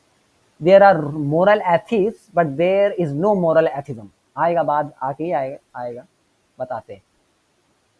अरे आओ भाई, मोरालिटी, ड्यूटी एंड इंटरेस्ट, ठीक है। अब हम थोड़ा इसमें अब वक्त जाएगा थोड़ा। अच्छा तो हम आपको पहले मोरालिटी समझा दें और सारी चीज़ें उससे पहले समझने ज़रूरी है। भैया मोरालिटी का मतलब क्या होता है? मोरालिटी मतलब होता है अखलाकियात, ठीक है? मोरालिटी मतलब इंसान के लिए क्या सही है, क्या गलत है, क्या अच्छा है, क्या बुरा है, ठीक है ना? सबकी रूहानी में रीड जी बिल्कुल, बिल्कुल, बिल्कुल, बिल्कुल, सबको पढ़ना चाहिए भाई अल्हम्दुलिल्लाह, ठीक है ना? तो अगर आप मोरालिटी मतलब होता है अखलाकियात, तो अखलाकियात जैसे पहले कुछ क्लास में एक भाई आए थे जिन्होंने बोला भाई आप सब्जेक्टिव मोरालिटी पर बताएं कैसे सही है। इस्लामिक मोरालिटी क्या होता है? ऑब्जेक्टिव मोरालिटी हमेशा ऑब्जेक्टिव होती है, ठीक है? और मोरालिटी हमेशा ऑब्जेक्टिव होती है, ठीक है? और मोरालिटी हमेशा खुदा से होती है। अच्छा, इस पर अब हम थोड़ा बात करेंगे तफसीली, क्योंकि मोरालिटी बहुत ज़रूरी चीज़ है, ठीक है? बहुत ज़रूरी चीज़ है मोरालिटी। अच्छा, और मोरालिटी से जुड़ा हुआ एक तसव्वुर है वो क़यामत से जुड़ा हुआ, ठीक है? मोरालिटी का जो होता है ना, जैसे हुक होता है, हुक, मोरालिटी जुड़ी हुई किससे होती है? मोरालिटी को बेस कौन करता है? वो क़यामत करता है, ठीक है? मोरालिटी को जो पकड़ के रखता है, मोरालिटी को बार-बार आपके ज़हन में ज़िंदा करता है, वो क़यामत करता है। जैसे देखते हैं ना, कोई आदमी इमोरल होता है, कोई घटिया आदमी होता है, उसको बोलते हैं अरे मरेगा, है ना? मर जाएगा, अल्लाह से डर बाबू, है ना? उसका बोलते हैं अल्लाह से डर, मर जाएगा, जहन्नम जाएगा, तो वापस ठीक हो जाता है वो आदमी, है ना? उसका मसला मोरालिटी का जो बैकिंग पॉइंट है ना, जो उसको जिंदा रखे हुए, जो उसको पुश दे रहा होता है, वो कयामत का डर होता है, वो यौमुल जजा का जो है डर है। अच्छा, अब मोरालिटी का मतलब क्या था? आप अच्छे से रहो, है ना? अच्छे अखलाकियात लोगों को पता है कि अच्छा क्या है, गलत क्या है, क्या चोरी करना अच्छी बात है या गलत है, या जो है एलजीबीटी अच्छी है या गलत, ये सारी चीजें, ठीक है? अब बात आए अगर सब्जेक्टिव मोरालिटी की कि भाई जी, जी, जी, जी, बिल्कुल, बिल्कुल। आवान भाई के रूम में हम लोग बेहतरीन खाना खा कर के रात 3 बजे तक हम लोग बात करते थे, फिर सो जाते थे। बहुत मज़ा आता था, ठीक है? तो मसला है, बहुत ज़बरदस्त मज़ा आया था भाई, ठीक है? तो मज़ा आया था बहुत। तो ये हुआ कि मोरालिटी पर हमने बात की है अमानी भाई के साथ। तो मोरालिटी असल में होती है कि हम अखलाकियात की बात करते हैं ना, कि अखलाकियत जो है आपके लिए सही क्या है, गलत क्या है, और झूठ क्या है, सच क्या है, झूठ बोलना अच्छा क्यों है और झूठ बोलना अच्छा क्यों नहीं है। इन सारी चीज़ों की जब बात होगी तो जब मोरालिटी की बात करें कि इंसान एथिकल कैसे रहे, इंसान अच्छा जो है ना, मोरल बीइंग कैसे रहे, मोरालिटी नहीं तो मोरल बीइंग कैसे। अच्छा, अब कोई बात करे कि मोरालिटी होती है सब्जेक्टिव, ठीक है? मोरालिटी अगर सब्जेक्टिव होती है तब फिर बहुत बड़ा प्रॉब्लम होता है। 1-2 साल पहले एक आदमी था हमारे मोहल्ले का, वो मुर्तद हो गया, ठीक है? वो इस्लाम से मुर्तद हो गया, बहुत सारे उसके सवालात थे, हम लोग गए, उससे बात किया, बहुत सा जो है कि बड़ी 2-3 दिन उससे टू एंड फ्रो डिबेट होती रही मेरी। उसका एक सवाल था, बहुत सारे सवाल थे, एक सवाल उसका था मोरालिटी को लेकर, कि मोरालिटी सब्जेक्टिव होती है, ये उसका सवाल था। हमने उसको जो है मोरालिटी ऑब्जेक्टिव साबित करी और हार गया बंदा आखिर में, खैर। तो बात यह है कि ऑब्जेक्टिव मोरालिटी होती क्या है, कि ऑब्जेक्टिव मोरालिटी होना ज़रूरी है, क्योंकि subjective morality doesn't exist. Subjective morality का मतलब होता है कि मेरे लिए क्या सही है और मेरे लिए क्या गलत है, ठीक है? मेरे लिए ये सही है, मेरे लिए ये गलत है, मेरे लिए ये सही है, मेरे लिए ये गलत है, मेरे लिए एलजीबीटी सही है। मान लेते हैं कोई आदमी बोले मेरे लिए एलजीबीटी सही है और आपके लिए गलत हो, कोई डजंट मैटर, मेरे लिए सही है, ठीक है? तो ये मेरे लिए सही और मेरे लिए गलत की जब बात आती है तो फिर मैं कहूंगा बहुत सारी चीजें उठ सकती है। फिर मेरे लिए जो आदमी कह रहा है कि मेरे लिए एलजीबीटी सही है, तो हम कहेंगे मेरे लिए तुमको 2 थप्पड़ लगाना सही है, गलत काम नहीं है मेरे लिए। जब अगर बात सब्जेक्टिविटी की है तो फिर मेरी सब्जेक्टिव मोरालिटी क्यों नहीं है कि नहीं भाई? है कि नहीं? मेरे लिए तुमको कत्ल करना अच्छी बात है, तो क्या मैं आपको कत्ल कर सकता हूं? फिर बोलेंगे नहीं नहीं इस तरह से नहीं होता है। बोलेंगे इस तरह से नहीं होता है, किस तरह से होता है? फिर बोलेंगे कि इस तरह से करो कि दूसरे को हार्म ना हो, ठीक है? आप जो करना करो, आप एलजीबीटी करो, जो करना करो, आप अपनी मोरालिटी इस तरीके से भी डिफाइन होने लगती है कि आप जिस तरीके से रहना चाहते रहो, लेकिन दूसरे को हार्म ना हो, दूसरे को हार्म ना हो तब तक ठीक है।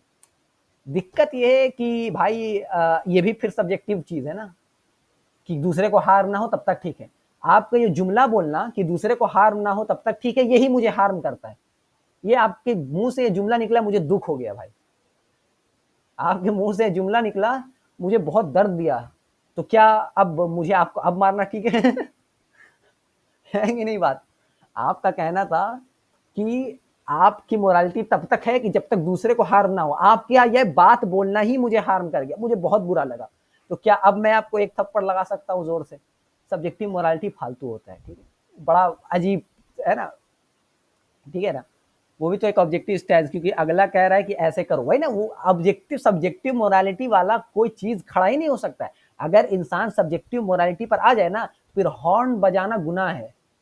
आप ट्रैफिक जैम लगता है, हॉर्न बजाओगे, पो पो गुनाह। क्यों भाई, तुम क्यों हो रहे हो, फिर तुम क्यों होते हो हमको पीछे से कहने वाले कि आगे चलो, हमको नहीं चलना, हम रोक देंगे गाड़ी। फिर बहुत सारी चीजें होने, फिर लॉज चेंज होने लगेंगे कि आप कौन होता है, आप कौन होते हैं कि रेड लाइट जलने पर मेरी गाड़ी रुकेगी? नहीं, मेरा मन है कि भाई येलो कलर की जब लाइट जलेगी तब मैं गाड़ी रोकूंगा, और ग्रीन कलर की जब लाइट जलेगी तब मैं रुकूंगा, और रेड कलर की जाएगी तब मैं चलूंगा। आप कुछ भी कर सकते हैं। जब चीज सब्जेक्टिव है तब हर चीज अलाउड है ना। फिर मेरे हिसाब से जो चीज सही, मेरे हिसाब से कत्ल करना भी सही है, मेरे हिसाब से जो है चोरी करना भी सही है। तो फिर आप नहीं डिसाइड कर सकते। अच्छा ठीक है ना, ऑब्जेक्ट मोरालिटी हमेशा क्या होती है, ऑब्जेक्टिव, ठीक है, जो हर किसी के लिए हो। मतलब अगर कोई इंसान ना भी होता इस दुनिया में, ऑब्जेक्टिव का मतलब है कि अगर दुनिया में इंसान ना भी होता तब भी कत्ल करना गलत था। हर ये बात समझ, ठीक है। ऑब्जेक्टिव मोरालिटी का मिसाल लीजिए कि अगर दुनिया में एक इंसान भी नहीं होता तब भी कत्ल करना गलत है, अगर दुनिया में एक इंसान भी नहीं होता तब भी चोरी करना गलत है। इन इटसेल्फ ये रॉन्ग है। सब्जेक्टिव मोरालिटी में आप देखते हो कि बाहर से चीजों को देखते हो, आप उसके प्रोडक्ट के हिसाब से चीजों को जज करते हो। फिर वही एंजल की बात आ जाती है, man is the product of his environment and his work, घटिया बात, ठीक है ना। सब्जेक्टिव मोरालिटी में आप बाहर से देखते हैं कि फायदा नुकसान ये सारी चीजें। हम बात करते हैं ऑब्जेक्टिव मोरालिटी की, वो इन इटसेल्फ करप्ट है। कत्ल करना कोई इंसान नहीं भी होता तब भी गलत है, ठीक है। एक ऐसा माशरा जहां सब कोई कत्ल करता है, हर आदमी कातिल है, तब भी मेरा कत्ल करना गुनाह है, तब भी मैं कत्ल नहीं करूं, कर नहीं सकता, गलत काम होगा।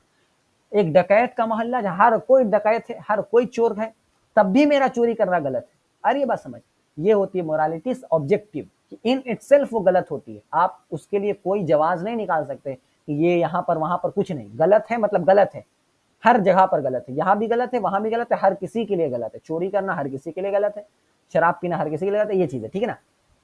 अब बात आती है कि ऑब्जेक्टिव तो है, ठीक बात आ गई समझ, और मोरालिटी ऑब्जेक्टिव है। अब हम इसको पकड़ें कहाँ से, है ना, मेरी मोरालिटी किस पर बेस्ड है।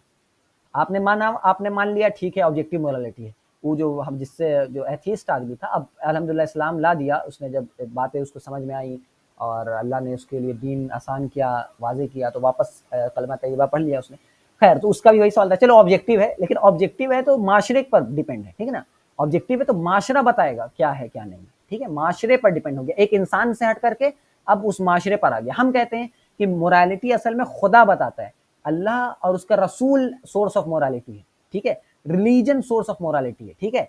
अल्लाह गॉड सोर्स ऑफ मोरालिटी। आप अगर कहते हो कि माशरा सोर्स ऑफ मोरालिटी है, अगर माशरा सोर्स ऑफ मोरालिटी है, तो अगर माशरे में कत्ल हो रहा है, खूब कत्ल आम है किसी माशरे में, तो क्या आपका कत्ल करना जायज है? क्या किसी माशरे में रेप करना अलाउड है या इंसेस्ट अलाउड है? तो क्या आपके माशरे में अगर इंसेस्ट अलाउड है, तो क्या मेरा इनसे आपका इंसेस्ट करना अलाउ सही हो जाएगा? बहुत सारी सवालात आते हैं, ठीक है ना, बहुत सारे सवाल है। अगर आप कहें कि अगर मोरालिटी जो है लोग अपने से डिसाइड करेंगे, और खुदा कौन होता है मुझे मोरालिटी बताने वाला, है ना, सवाल आता है उसके आदमी का था। हम आदमी से जो बात किया वही बता रहे, क्योंकि इस पर हम उसी आदमी का हम याद किए हुए हैं। वो बोला भाई कि खुदा कौन होता है मुझे बताने वाला है, ठीक है ना। और खुद कि हाँ, बहुत अच्छा एग्जांपल दिया इन्होंने, यही कि भाई स्लेवरी तो फिर अलाउड होनी चाहिए, क्योंकि पहले के लोग मानते थे। फिर तो ब्लैक असल में सब ह्यूमन था, क्योंकि सोसाइटी मानती थी। तो क्या उस वक्त ब्लैक को सब ह्यूमन मानना सही था? क्या स्लेव मानना सही था? अब बात आ जाएगी, फंस जाएंगे आप, है ना। तो बहुत सारे उसे पेश और जो है ना उसमें नट बोल्ट लगाने पड़ते हैं बात अपने साबित करने के लिए। अब बात आती है कि खुदा कौन होता है मुझे मोरालिटी सिखाने वाला, ठीक है, खुदा कौन होता है मुझे मोरालिटी सिखाने वाला। अब पूछें आप उनसे कि भाई आप एक मिसाल है, मोरालिटी आप खुदा नहीं बताएगा, हाँ नहीं खुदा नहीं बताएगा, कौन बताएगा? इंसान बताएगा, ठीक है। आप इंसान बताएगा, ठीक बात है। तो आपके मान लेते हैं, बड़ा घटिया एग्जाम्पल है, लेकिन घटिया लोगों के साथ एग्जाम्पल इसी तरह का देना पड़ता है। ये भाई मुनाजरा का फील्ड है, ठीक है, ये मुनाजरा है, तो मुनाजरे में जैसा आपके सामने वाला इस्तेमाल करता है आप भी उसी तरह से इस्तेमाल करते हैं। ये एथिकल नहीं है। ये मुनाजरे में जितना मुनाजरा मतलब होता है दो आदमी सेम लेवल पर बैठते हो, तो वो घटिया है तो हम भी घटिया ही हैं ठीक है। तो आप उनसे कहें कि आपकी बीवी है, ठीक है, आपकी बीवी को चाहिए कि एक एक्स्ट्रा मैरिटल अफेयर कायम करे, तो क्या सही है? अब बोलेंगे नहीं सही है। तो भाई आपकी बीवी के हिसाब से तो सही होनी चाहिए थी, क्योंकि आपकी बीवी बताएगी मोरल नहीं है, नहीं है। तब बोलेंगे नहीं, फील्डिंग सेट आजकल हो रहा है माशरे में, है ना।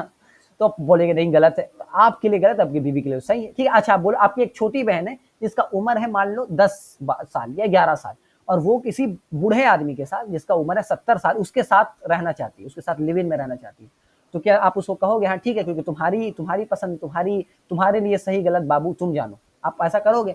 बोलेगा नहीं नहीं भाई ऐसा नहीं, तो बच्ची है उसको समझ में नहीं आएगा, बच्ची है समझ में नहीं आता, ये उस आदमी ने कहा था, ठीक है। हम उससे कुछ और बात कहा था और इस तरह का एग्जाम्पल लिया था, उसने बोला नहीं बच्ची है उसको समझ में नहीं आएगा, वो छोटी है उसकी अकल नहीं उतना, तो बात तो सही है बिल्कुल, वो छोटी है उसको अकल नहीं है। जब आप बड़े भाई हो करके अपनी छोटी बहन को अकल दे सकते हो कि गलत क्या है सही क्या है, तो क्या अल्लाह खुदा हो करके मुझे अकल नहीं दे सकता कि सही क्या है और गलत क्या है? जब आप बड़े भाई होकर के अपनी छोटी बहन को बोलोगे कि ये सही और ये गलत क्योंकि उसके पास अकल नहीं है, तो तेरे पास कितना अकल है? खुदा के पास ज्यादा अकल है ना, तो खुदा मुझे क्यों नहीं बोल सकता कि मेरे लिए क्या सही है और क्या गलत नहीं है? बस यहाँ पर वो आदमी चुप हो गया था, यहीं पर उसकी मोरालिटी की बात खत्म हो गई थी। ठीक है ना, ये बात थी कि आप जब बड़े भाई हो के, अच्छा आज आपकी मोरालिटी आपको स्टेट भी बता रहा होता है, आपको स्टेट बताता है 3 आदमी बाइक पर चलना नहीं तो पकड़ लेंगे, है ना, 3 आदमी एक मोटरसाइकिल पे नहीं बैठना तो पकड़ लेंगे, तो भाई आपको स्टेट बता रहा है क्या सही है क्या गलत है, तो उसकी तो आपने मान लिया उसकी बात को, खुदा की बात मानने में बुराई है? बहुत सारी इनमें बहुत लूप होल्स हैं। अच्छा अब बात आएगी कि नहीं, अच्छा खुद रिलीजन जो है वो मोरालिटी नहीं देता, रिलीजन के अलावा भी मोरल लोग होते हैं, आप देखो जापान में बहुत मोरल लोग हैं और पाकिस्तान में बहुत घटिया लोग हैं, बात सही है। हिंदुस्तान का मुसलमान बहुत रिलीजियस होने के बावजूद घटिया है, बात सही है, चलो मान लेते हैं। और एक एथिस्ट आदमी बहुत अच्छा होता है, यतीमों को खाना खिलाता है और पैसे सदका ज़कात ये करता है, बहुत चीज़ें अच्छे अच्छे काम करता है, झूठ नहीं बोलता, एकदम अच्छे से रहता है, सब चीज़ उसमें अच्छाई है। और आप नमाजी आदमी, आपका दाढ़ी टोपी वाला क्या है, ठीक है, आपका दाढ़ी टोपी वाला आदमी घटिया है, झूठ बोलता है, चोरी करता है और ये सारी चीज़ें करता है। इससे साबित क्या होता है कि रिलीजन मोरालिटी रिलीजन पर बेस्ड नहीं है, ठीक है। इनका ये मामला है कि रिलीजन पे जो भैया मोरालिटी बेस्ड है। अब मेरा जवाब सुन ले, अब जवाब आपको भी याद रहना चाहिए कि मोरालिटी ऐसी चीज़ है, आज के माशरा बड़ा इस पर बात करता है। अब हम उनसे सवाल करेंगे कि एक इंसान की मोरालिटी, एक इंसान का अच्छा या बुरा होना 2 चीज़ों पर है, कि वो किसी चीज़ से डरेगा और किसी चीज़ को पसंद करेगा, ठीक है। मैं झूठ क्यों ना बोलूं, ठीक है, मैं सच क्यों बोलूं, मैं जिना क्यों ना करूं और मैं निकाह क्यों करूं, मैं चोरी क्यों ना करूं और हलाल के पैसे कमाऊं, इन सारे डिसीजंस के लिए मेरे पीछे 2 फैक्टर लगे हुए होने चाहिए। अव्वलन कि मुझे किसी चीज़ से डर लगे कि अगर भाई चोरी करेंगे तो बहुत पिटाई हो जाएगी और हलाल कमाएंगे तो नाम होगा, इज्जत होगा, एक ये आपका हो सकता है, यानी एक डर का फैक्टर और एक रिवॉर्ड फैक्टर, 2 फैक्टर। हम मुसलमान कहते हैं हमारा ये 2 फैक्टर अल्लाह और उसके रसूल का है। हम कहते हैं हमारा डर खुदा का डर से, कि हम झूठ नहीं बोलते क्योंकि अल्लाह नाराज होगा और अल्लाह के खौफ से हम झूठ नहीं बोलते, ठीक हो गई। हम सच इसलिए बोलते क्योंकि अल्लाह खुश होगा इसलिए हम सच बोलते हैं, ठीक हो गई। आपने बता दिया, ये मेरा ऑब्जेक्टिव मोरालिटी जो था उसका सोर्स कहाँ था, अल्लाह था। मुझे सच इसलिए बोलना है कि मैं जन्नत चला जाऊं, और मैं झूठ इसलिए नहीं बोलूंगा क्योंकि झूठ बोलूंगा तो जहन्नम चला जाऊंगा। मेरा डर ये है, मेरा रिवॉर्ड ये है। मेरा डर है कि अल्लाह मुझसे नाराज ना हो जाए और मेरा रिवॉर्ड ये है कि अल्लाह मुझसे राजी होगा, ठीक हो गया। एक एथीस्ट हजरत हैं जिनका खुदा का कोई तस्वुर ही नहीं है, वो किन बुनियाद पर सच बोल रहे हैं और झूठ नहीं बोल रहे? असल बात जब उनसे पता पूछी जाएगी और पता चल जाएगी, वो बोलेंगे कि अगर हम झूठ बोलने लगे तो सारा माशरा झूठ बोलने लगेगा, अगर मैं कत्ल करने लगूं तो सारा माशरा कत्ल करने लगेगा, ठीक है। तो ये बात बिल्कुल ठीक है। उनको डर किस बात का है? अब उनका सच और उनका रिवॉर्ड फंक्शन देख लेते हैं। उनका डर है कि अगर झूठ बोलने लगूंगा तो सब कोई फिर झूठ बोलने लगेंगे, तो फिर मेरे माल का, मेरे जान का, मेरे आल औलाद का नुकसान है, बेसिकली ये है, ठीक है। उनको कत्ल अगर मैं करने लगूं तो फिर मेरी जान, मेरी बीवी की जान, मेरे बाल बच्चों की जान, मेरे माल का नुकसान है, इसलिए मैं झूठ नहीं बोलता। आ रही बात समझ? इसलिए मैं कत्ल नहीं करता, क्योंकि मैं कत्ल करने लगूंगा और सब लोग इसी हिसाब से कत्ल करने लगेंगे तो मेरा माल का नुकसान है। तो ये इनका डर ये है। इनका रिवॉर्ड क्या है कि अगर मैं सच बोलूंगा और सारे लोग फिर इस चीज से आकर के सच बोलेंगे तो मार्केट बढ़ेगा, पैसे बढ़ेंगे, अच्छे से रहने लगेंगे, जो है कि डर कम होगा। ये दुनियावी जो कहते हैं ना सच बोलने के दुनियावी फायदे और ये सारी चीजें, तो वो उनका ये है डर और रिवॉर्ड फैक्टर। हमारा है अल्लाह और उसका रसूल। भले मैं झूठ बोलने पर मुझे 50,000 करोड़ मिलते हों तब भी मैं झूठ नहीं बोल सकता, और भले सच बोलने पर मेरा गर्दन कट जाता हो तब भी मुझे सच बोलने का हुक्म है। ये हजरत का है कि माशरे के हिसाब से। अच्छा अब ये हजरत की जो मोरालिटी थी ये किस पर बेस्ड थी? माशरे पर बेस्ड थी, है ना। इनकी मोरालिटी कहाँ थी? सोसाइटी पर बेस्ड थी। इनकी मोरालिटी किस पर बेस्ड थी? सोसाइटी पर बेस्ड थी। मेरी मोरालिटी किस पर बेस्ड है? अल्लाह पर बेस्ड है। अच्छा, इनकी जो सोसाइटी, इनकी मोरालिटी जिस चीज पर बेस्ड है वो बड़ा महदूद है। हरी बात समझ। ये हजरत जो एथीस्ट आदमी है, जो मोरल बना हुआ है बीच बाजार में, हो सकता है कि बंद कमरे में मोरल ना हो। क्यों? क्योंकि जिस बुनियाद पर, जिस वजह से वो मोरल था वो तो माशरा था, माशरा तो बाजार में था। मैं अकेले इस कमरे में हूं, यहाँ पर कोई नहीं है, तो मैं यहाँ पर क्यों मोरल रहूं? आ रही बात समझ। मैं यहाँ पर क्यों गलत काम ना करूं? मैं बंद कमरे में क्यों ना जो है कि गलत सलत काम करूं? जो आप देखते हैं बड़े बड़े लोग का नाम आता है स्कैंडल्स में, है ना। इपिस्टीन, क्या नाम है उसका, एक आइलैंड अभी हुआ था, है कि नहीं। बड़े आदमी, बाहर में बहुत चैरिटेबल वर्क्स हो रहा है, बाहर भाई चैरिटी चल रही है ना। इप्स्टीन फाइल, इप्स्टीन आइलैंड आया था एक, है ना। उसमें भाई बड़े बड़े आदमी लोग, बाहर तो बहुत चैरिटी वर्क और बहुत बहुत अच्छा चीज, लेकिन घर के अंदर पीठ पीछे स्कैंडल। हर हर बड़ा आदमी जो आप देखते हैं उसके पीछे मर जाने के बाद कुछ दिन के बाद पता चलते तो घटिया आदमी। क्यों? क्योंकि उसकी मोरालिटी क्या थी? माशरा था। बंद कमरे में माशरा नहीं है, तो फिर बंद कमरे में मुझे कौन मोरल बनाएगा? आ रही है बात समझ।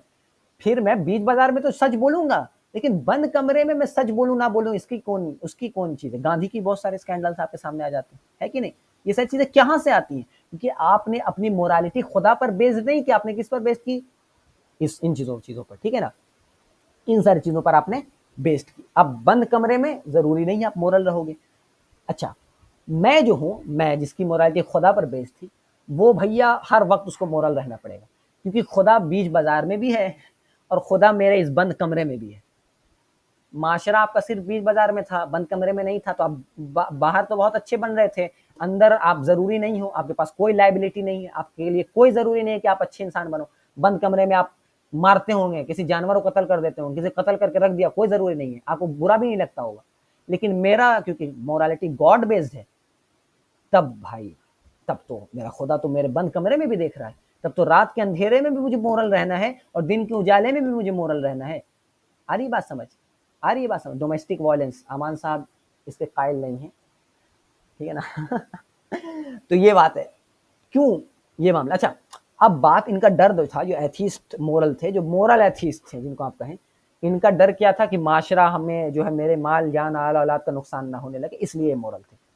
इनका ये डर अगर आप खत्म कर दो, इनका ये जो डर था ये खत्म कर दो, तब फिर इनको मोरल रहने की कोई वजह नहीं रहती। मिसाल ले लो, एक आदमी है बहुत अच्छा बन रहा है, वादे कर रहा है, अच्छा काम करूंगा, ये करूंगा। वो जब प्रेसिडेंट बन जाता है, आ रही बात समझ, जब वो प्रेसिडेंट बन जाता है, मतलब उसके माल आल औलाद सेफ हो गए, अब उसको माशरा का डर नहीं है, तब उसके लिए कोई चीज जरूरी नहीं कि वो मोरल रहे, फिर उसके लिए उसको कोई पकड़ने वाला नहीं कि वो मोरल रहे, क्योंकि जिस वजह से वो मोरल था वो अब प्रोटेक्ट हो गए हैं। अब वो मोरल रहने के लिए उसके लिए कोई जरूरी नहीं है।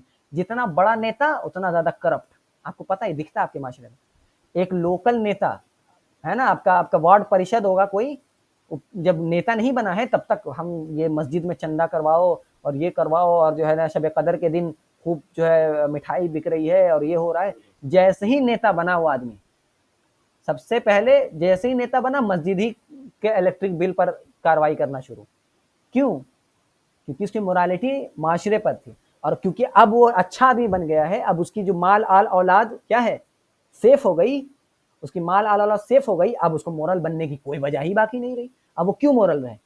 अब वो रहेगा एक नंबर करप्ट आदमी बन जाएगा, कोई उसको कोई फर्क नहीं पड़ेगा। बड़े से बड़े सियासतदान सबसे बड़े करप्ट होते हैं, क्यों? क्योंकि इस वजह से, ठीक है ना। ये बात हो गई, आगे बात समझ। मैं जो हूं, मैं अगर नेता भी बन जाऊं तब भी मैं करप्ट नहीं हो सकता। क्यों? क्योंकि खुदा जो है वो हमेशा है।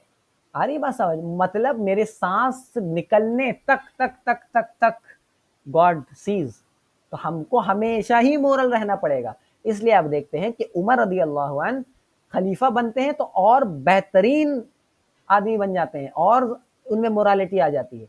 अबू बकर खलीफा बनते हैं तो और मोरल हो जाते हैं, अली खलीफा बनते हैं तो और मोरल हो जाते हैं। मुसलमान जब हुकूमत में आता है तो और ज्यादा डरने लगता है और खुदा से डरता है और वो मोरल हो जाता है। और एक काफिर जितने ही ज्यादा माशरे में आता है, सियासत में आता है, उतना ज्यादा करप्ट होने लगता है। क्यों? क्योंकि उसकी मोरालिटी खुदा पर बेस्ड नहीं थी। आगे बात समझ। अच्छा, अब रिवॉर्ड सिस्टम की बात कर लें। एक हजरत जो मोरल थे माशरे में, एक एथीस्ट मोरल था माशरे में, वो क्यों था? क्योंकि उसको माल मिले, औलाद मिले, ये माल मिले। ठीक है, ठीक है, ठीक है। अब आप उसको खूब माल दे दो, हजारहा माल दे दिया, आप उसने बोला कि ये ले अनलिमिटेड पैसे, और ये तेरे माल बाल और औलाद सब सेफ, इनको Z+ सिक्योरिटी दे दी गई। अब ये आदमी कभी मोरल नहीं रहेगा, क्योंकि जिस रिवॉर्ड की वजह से ये मोरल बनना चाह रहा था, अब उसको मिल गया, कभी मोरल नहीं रहेगा, उसको उसकी मोरालिटी खत्म हो गई। आप क्यों मोरल हो? क्योंकि आपको चाहिए रिवॉर्ड, लेकिन आपका रिवॉर्ड आपकी जिंदगी में है ही नहीं। आ रही बात समझ? आपका रिवॉर्ड आपकी मौत के बाद है, मतलब आपको लास्ट सांस तक मोरल रहना पड़ेगा। आपका रिवॉर्ड जो जन्नत है वो मौत के बाद है, मर जाओगे उसके बाद मिलेगा। इसलिए अल्लाह ने कयामत को और जन्नत और दोज़ख को दुनिया में नहीं दिया है, वो मौत के बाद है, ताकि जिंदगी भर मोरल रहो, जिंदगी भर आप क्या रहो? मोरल रहो। इसलिए कयामत का ताल्लुक डायरेक्ट मोरालिटी से है, क्योंकि कुरान कयामत के ही है। कुरान कहता है ना सूरह मुल्क की अल्लज़ी खलक़ल मौत वल हयात लियब्लुवकुम अय्युकुम अहसनु अमला व हुवल अज़ीज़ुल गफ़ूर, कि हमने मौत बनाया ताकि लोग को जान पाए कौन जी, अमल सालिहा करने वाले हैं और कौन खराब अमल करने वाले हैं। बहुत अच्छा फराज भाई, जज़ाकल्लाहु खैरन कसीरा। देखें ये है कि अल्लाह ताला ने कयामत को कायम ही किया है, कयामत है ही मोरालिटी, आपको हमेशा मोरल बनाए रखने के लिए। आ रही है बात समझ?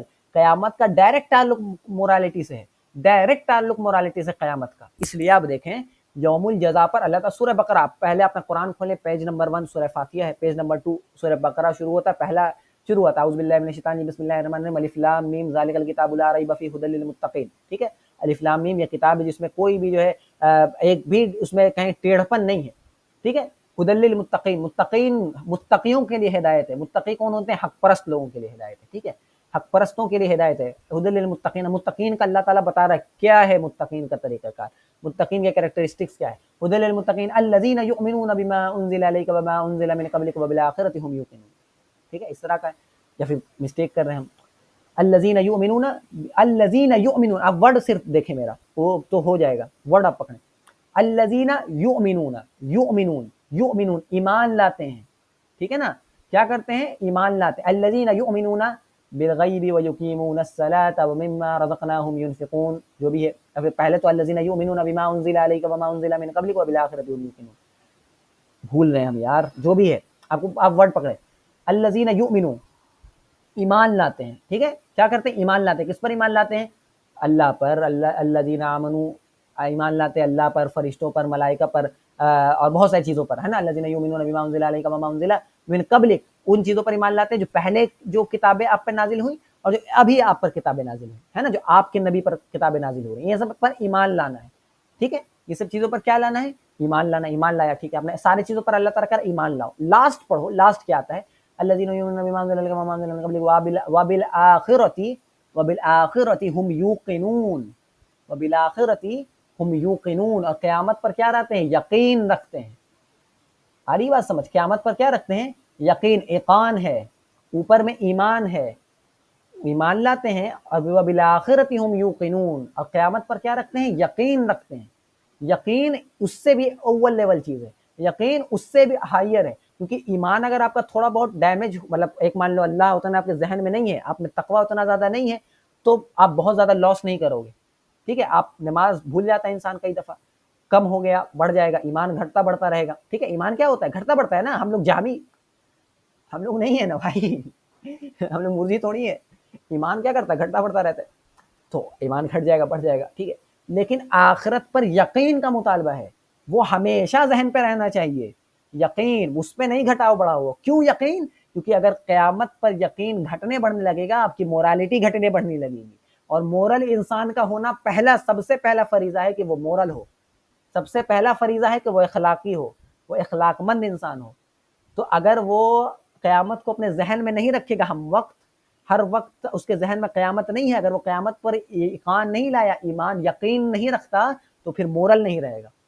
आ रही है बात समझ? इसलिए जैसे देखें नबी अल्लाह, सल्लल्लाहु अलैहि वसल्लम भी कहते हैं कि अमूमन कब्रिस्तान जाया करो, मौत को याद किया मौत करो। को याद करो, बिल्कुल, बिल्कुल, है ना, लज़्ज़तों को ख़त्म कर देने वाली चीज़ को याद करो, मौत को याद करो, मौत आपको मोरल बनाती है, ठीक है ना। सूरह माऊन में पहली आखिरत का इनकार करने वालों को कहा गया कि फिर उनके अंदर की अखलाकी गिरावट की बात की गई कि आखिरत का इनकार रूलर डेंजर, बिल्कुल बिल्कुल बिल्कुल। आखिरत का इनकार डायरेक्ट मोरालिटी से ताल्लुक रखता है, क्योंकि आखिरत अकाउंटेबिलिटी का मामला है, आखिरत अकाउंटेबिलिटी है, ठीक है, यौमुल जजा है। और मोरल इंसान तब रहेगा जब उसको कोई पकड़ेगा। मैं झूठ क्यों बोलूं, झूठ बोलने पर कोई पकड़ रहा हो तब झूठ नहीं बोलेंगे, है ना। तो अगर आखिरत का एक तरीके का डैमेज होने लगता है, उस इंसान की मोरालिटी डैमेज होने लगती है। इसलिए आप देखते हैं यहूदी को एकदम घटिया है, इसलिए यहूदी सबसे इमोरल होते हैं, इसलिए यहूदी सबसे ज्यादा इमोरल होते हैं। क्यों? क्योंकि उनका आखिरत का ईमान कैसा है आपको पता है। हम तो जन्नत में चले जाएंगे, क़यामत में क्या चले जाएंगे, हम तो जन्नत में चले जाएंगे, हम तो भाई नबियों के वारसा हैं, हम तो नबियों के औलाद हैं, हम जन्नत में चले जाएंगे। उनका आखिरत का यकीन गंदा है, उनका आखिरत का तसव्वुर घटिया है, इसलिए उनकी मोरालिटी डायरेक्ट घटिया है।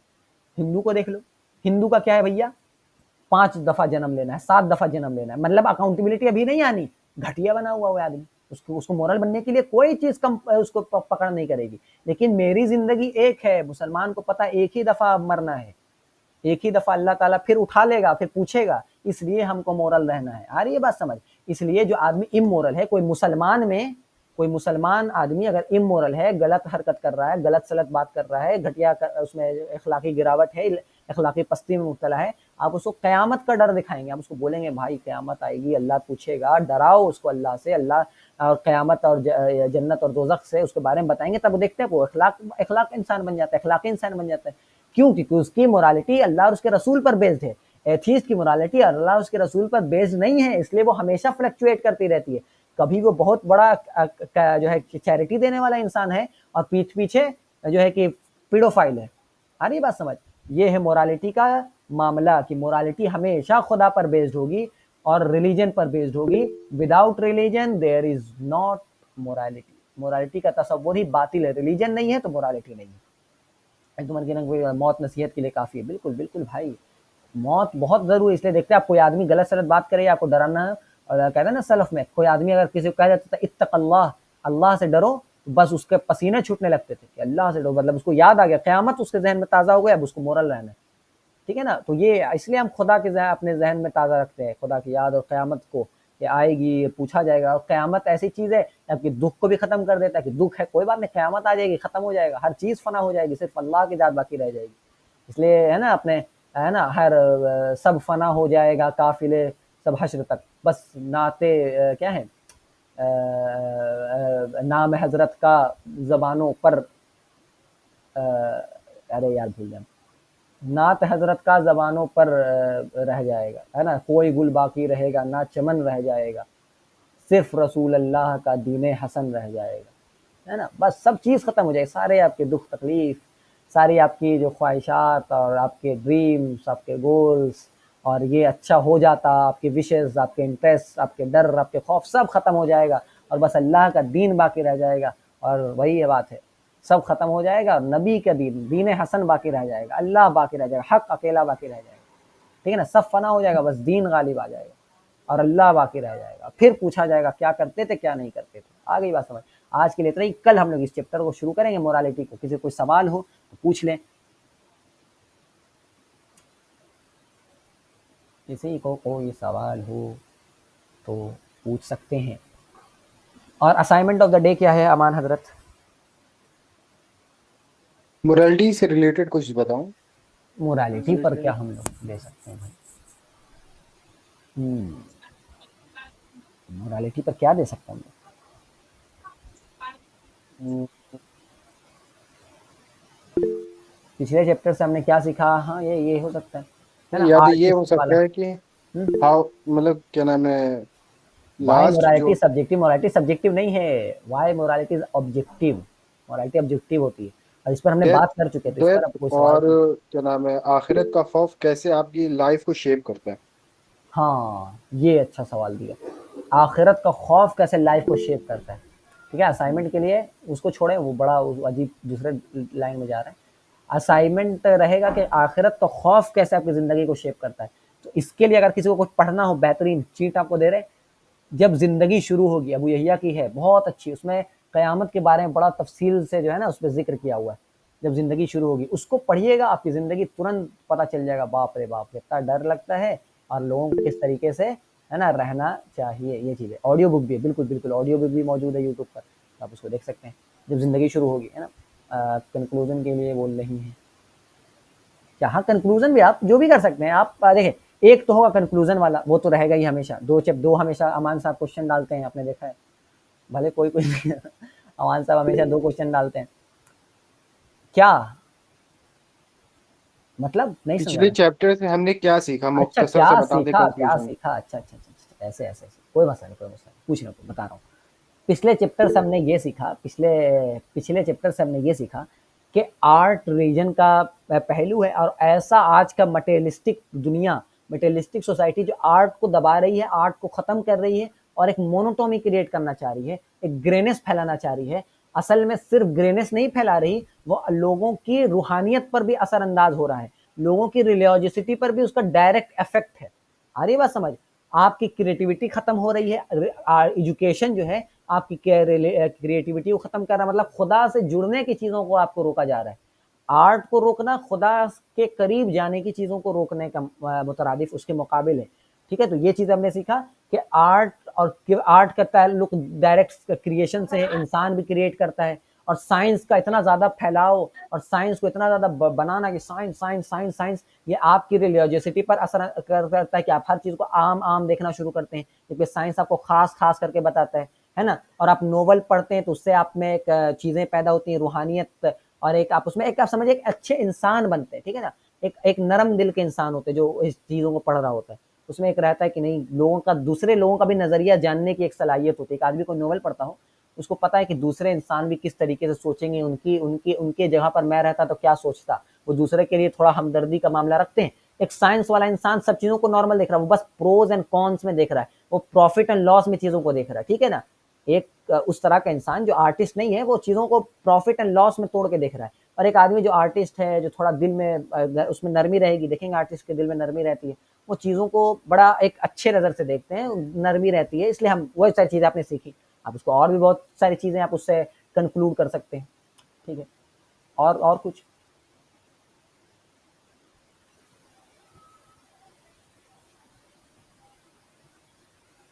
और कुछ? या फिर आज के लिए इतना ही?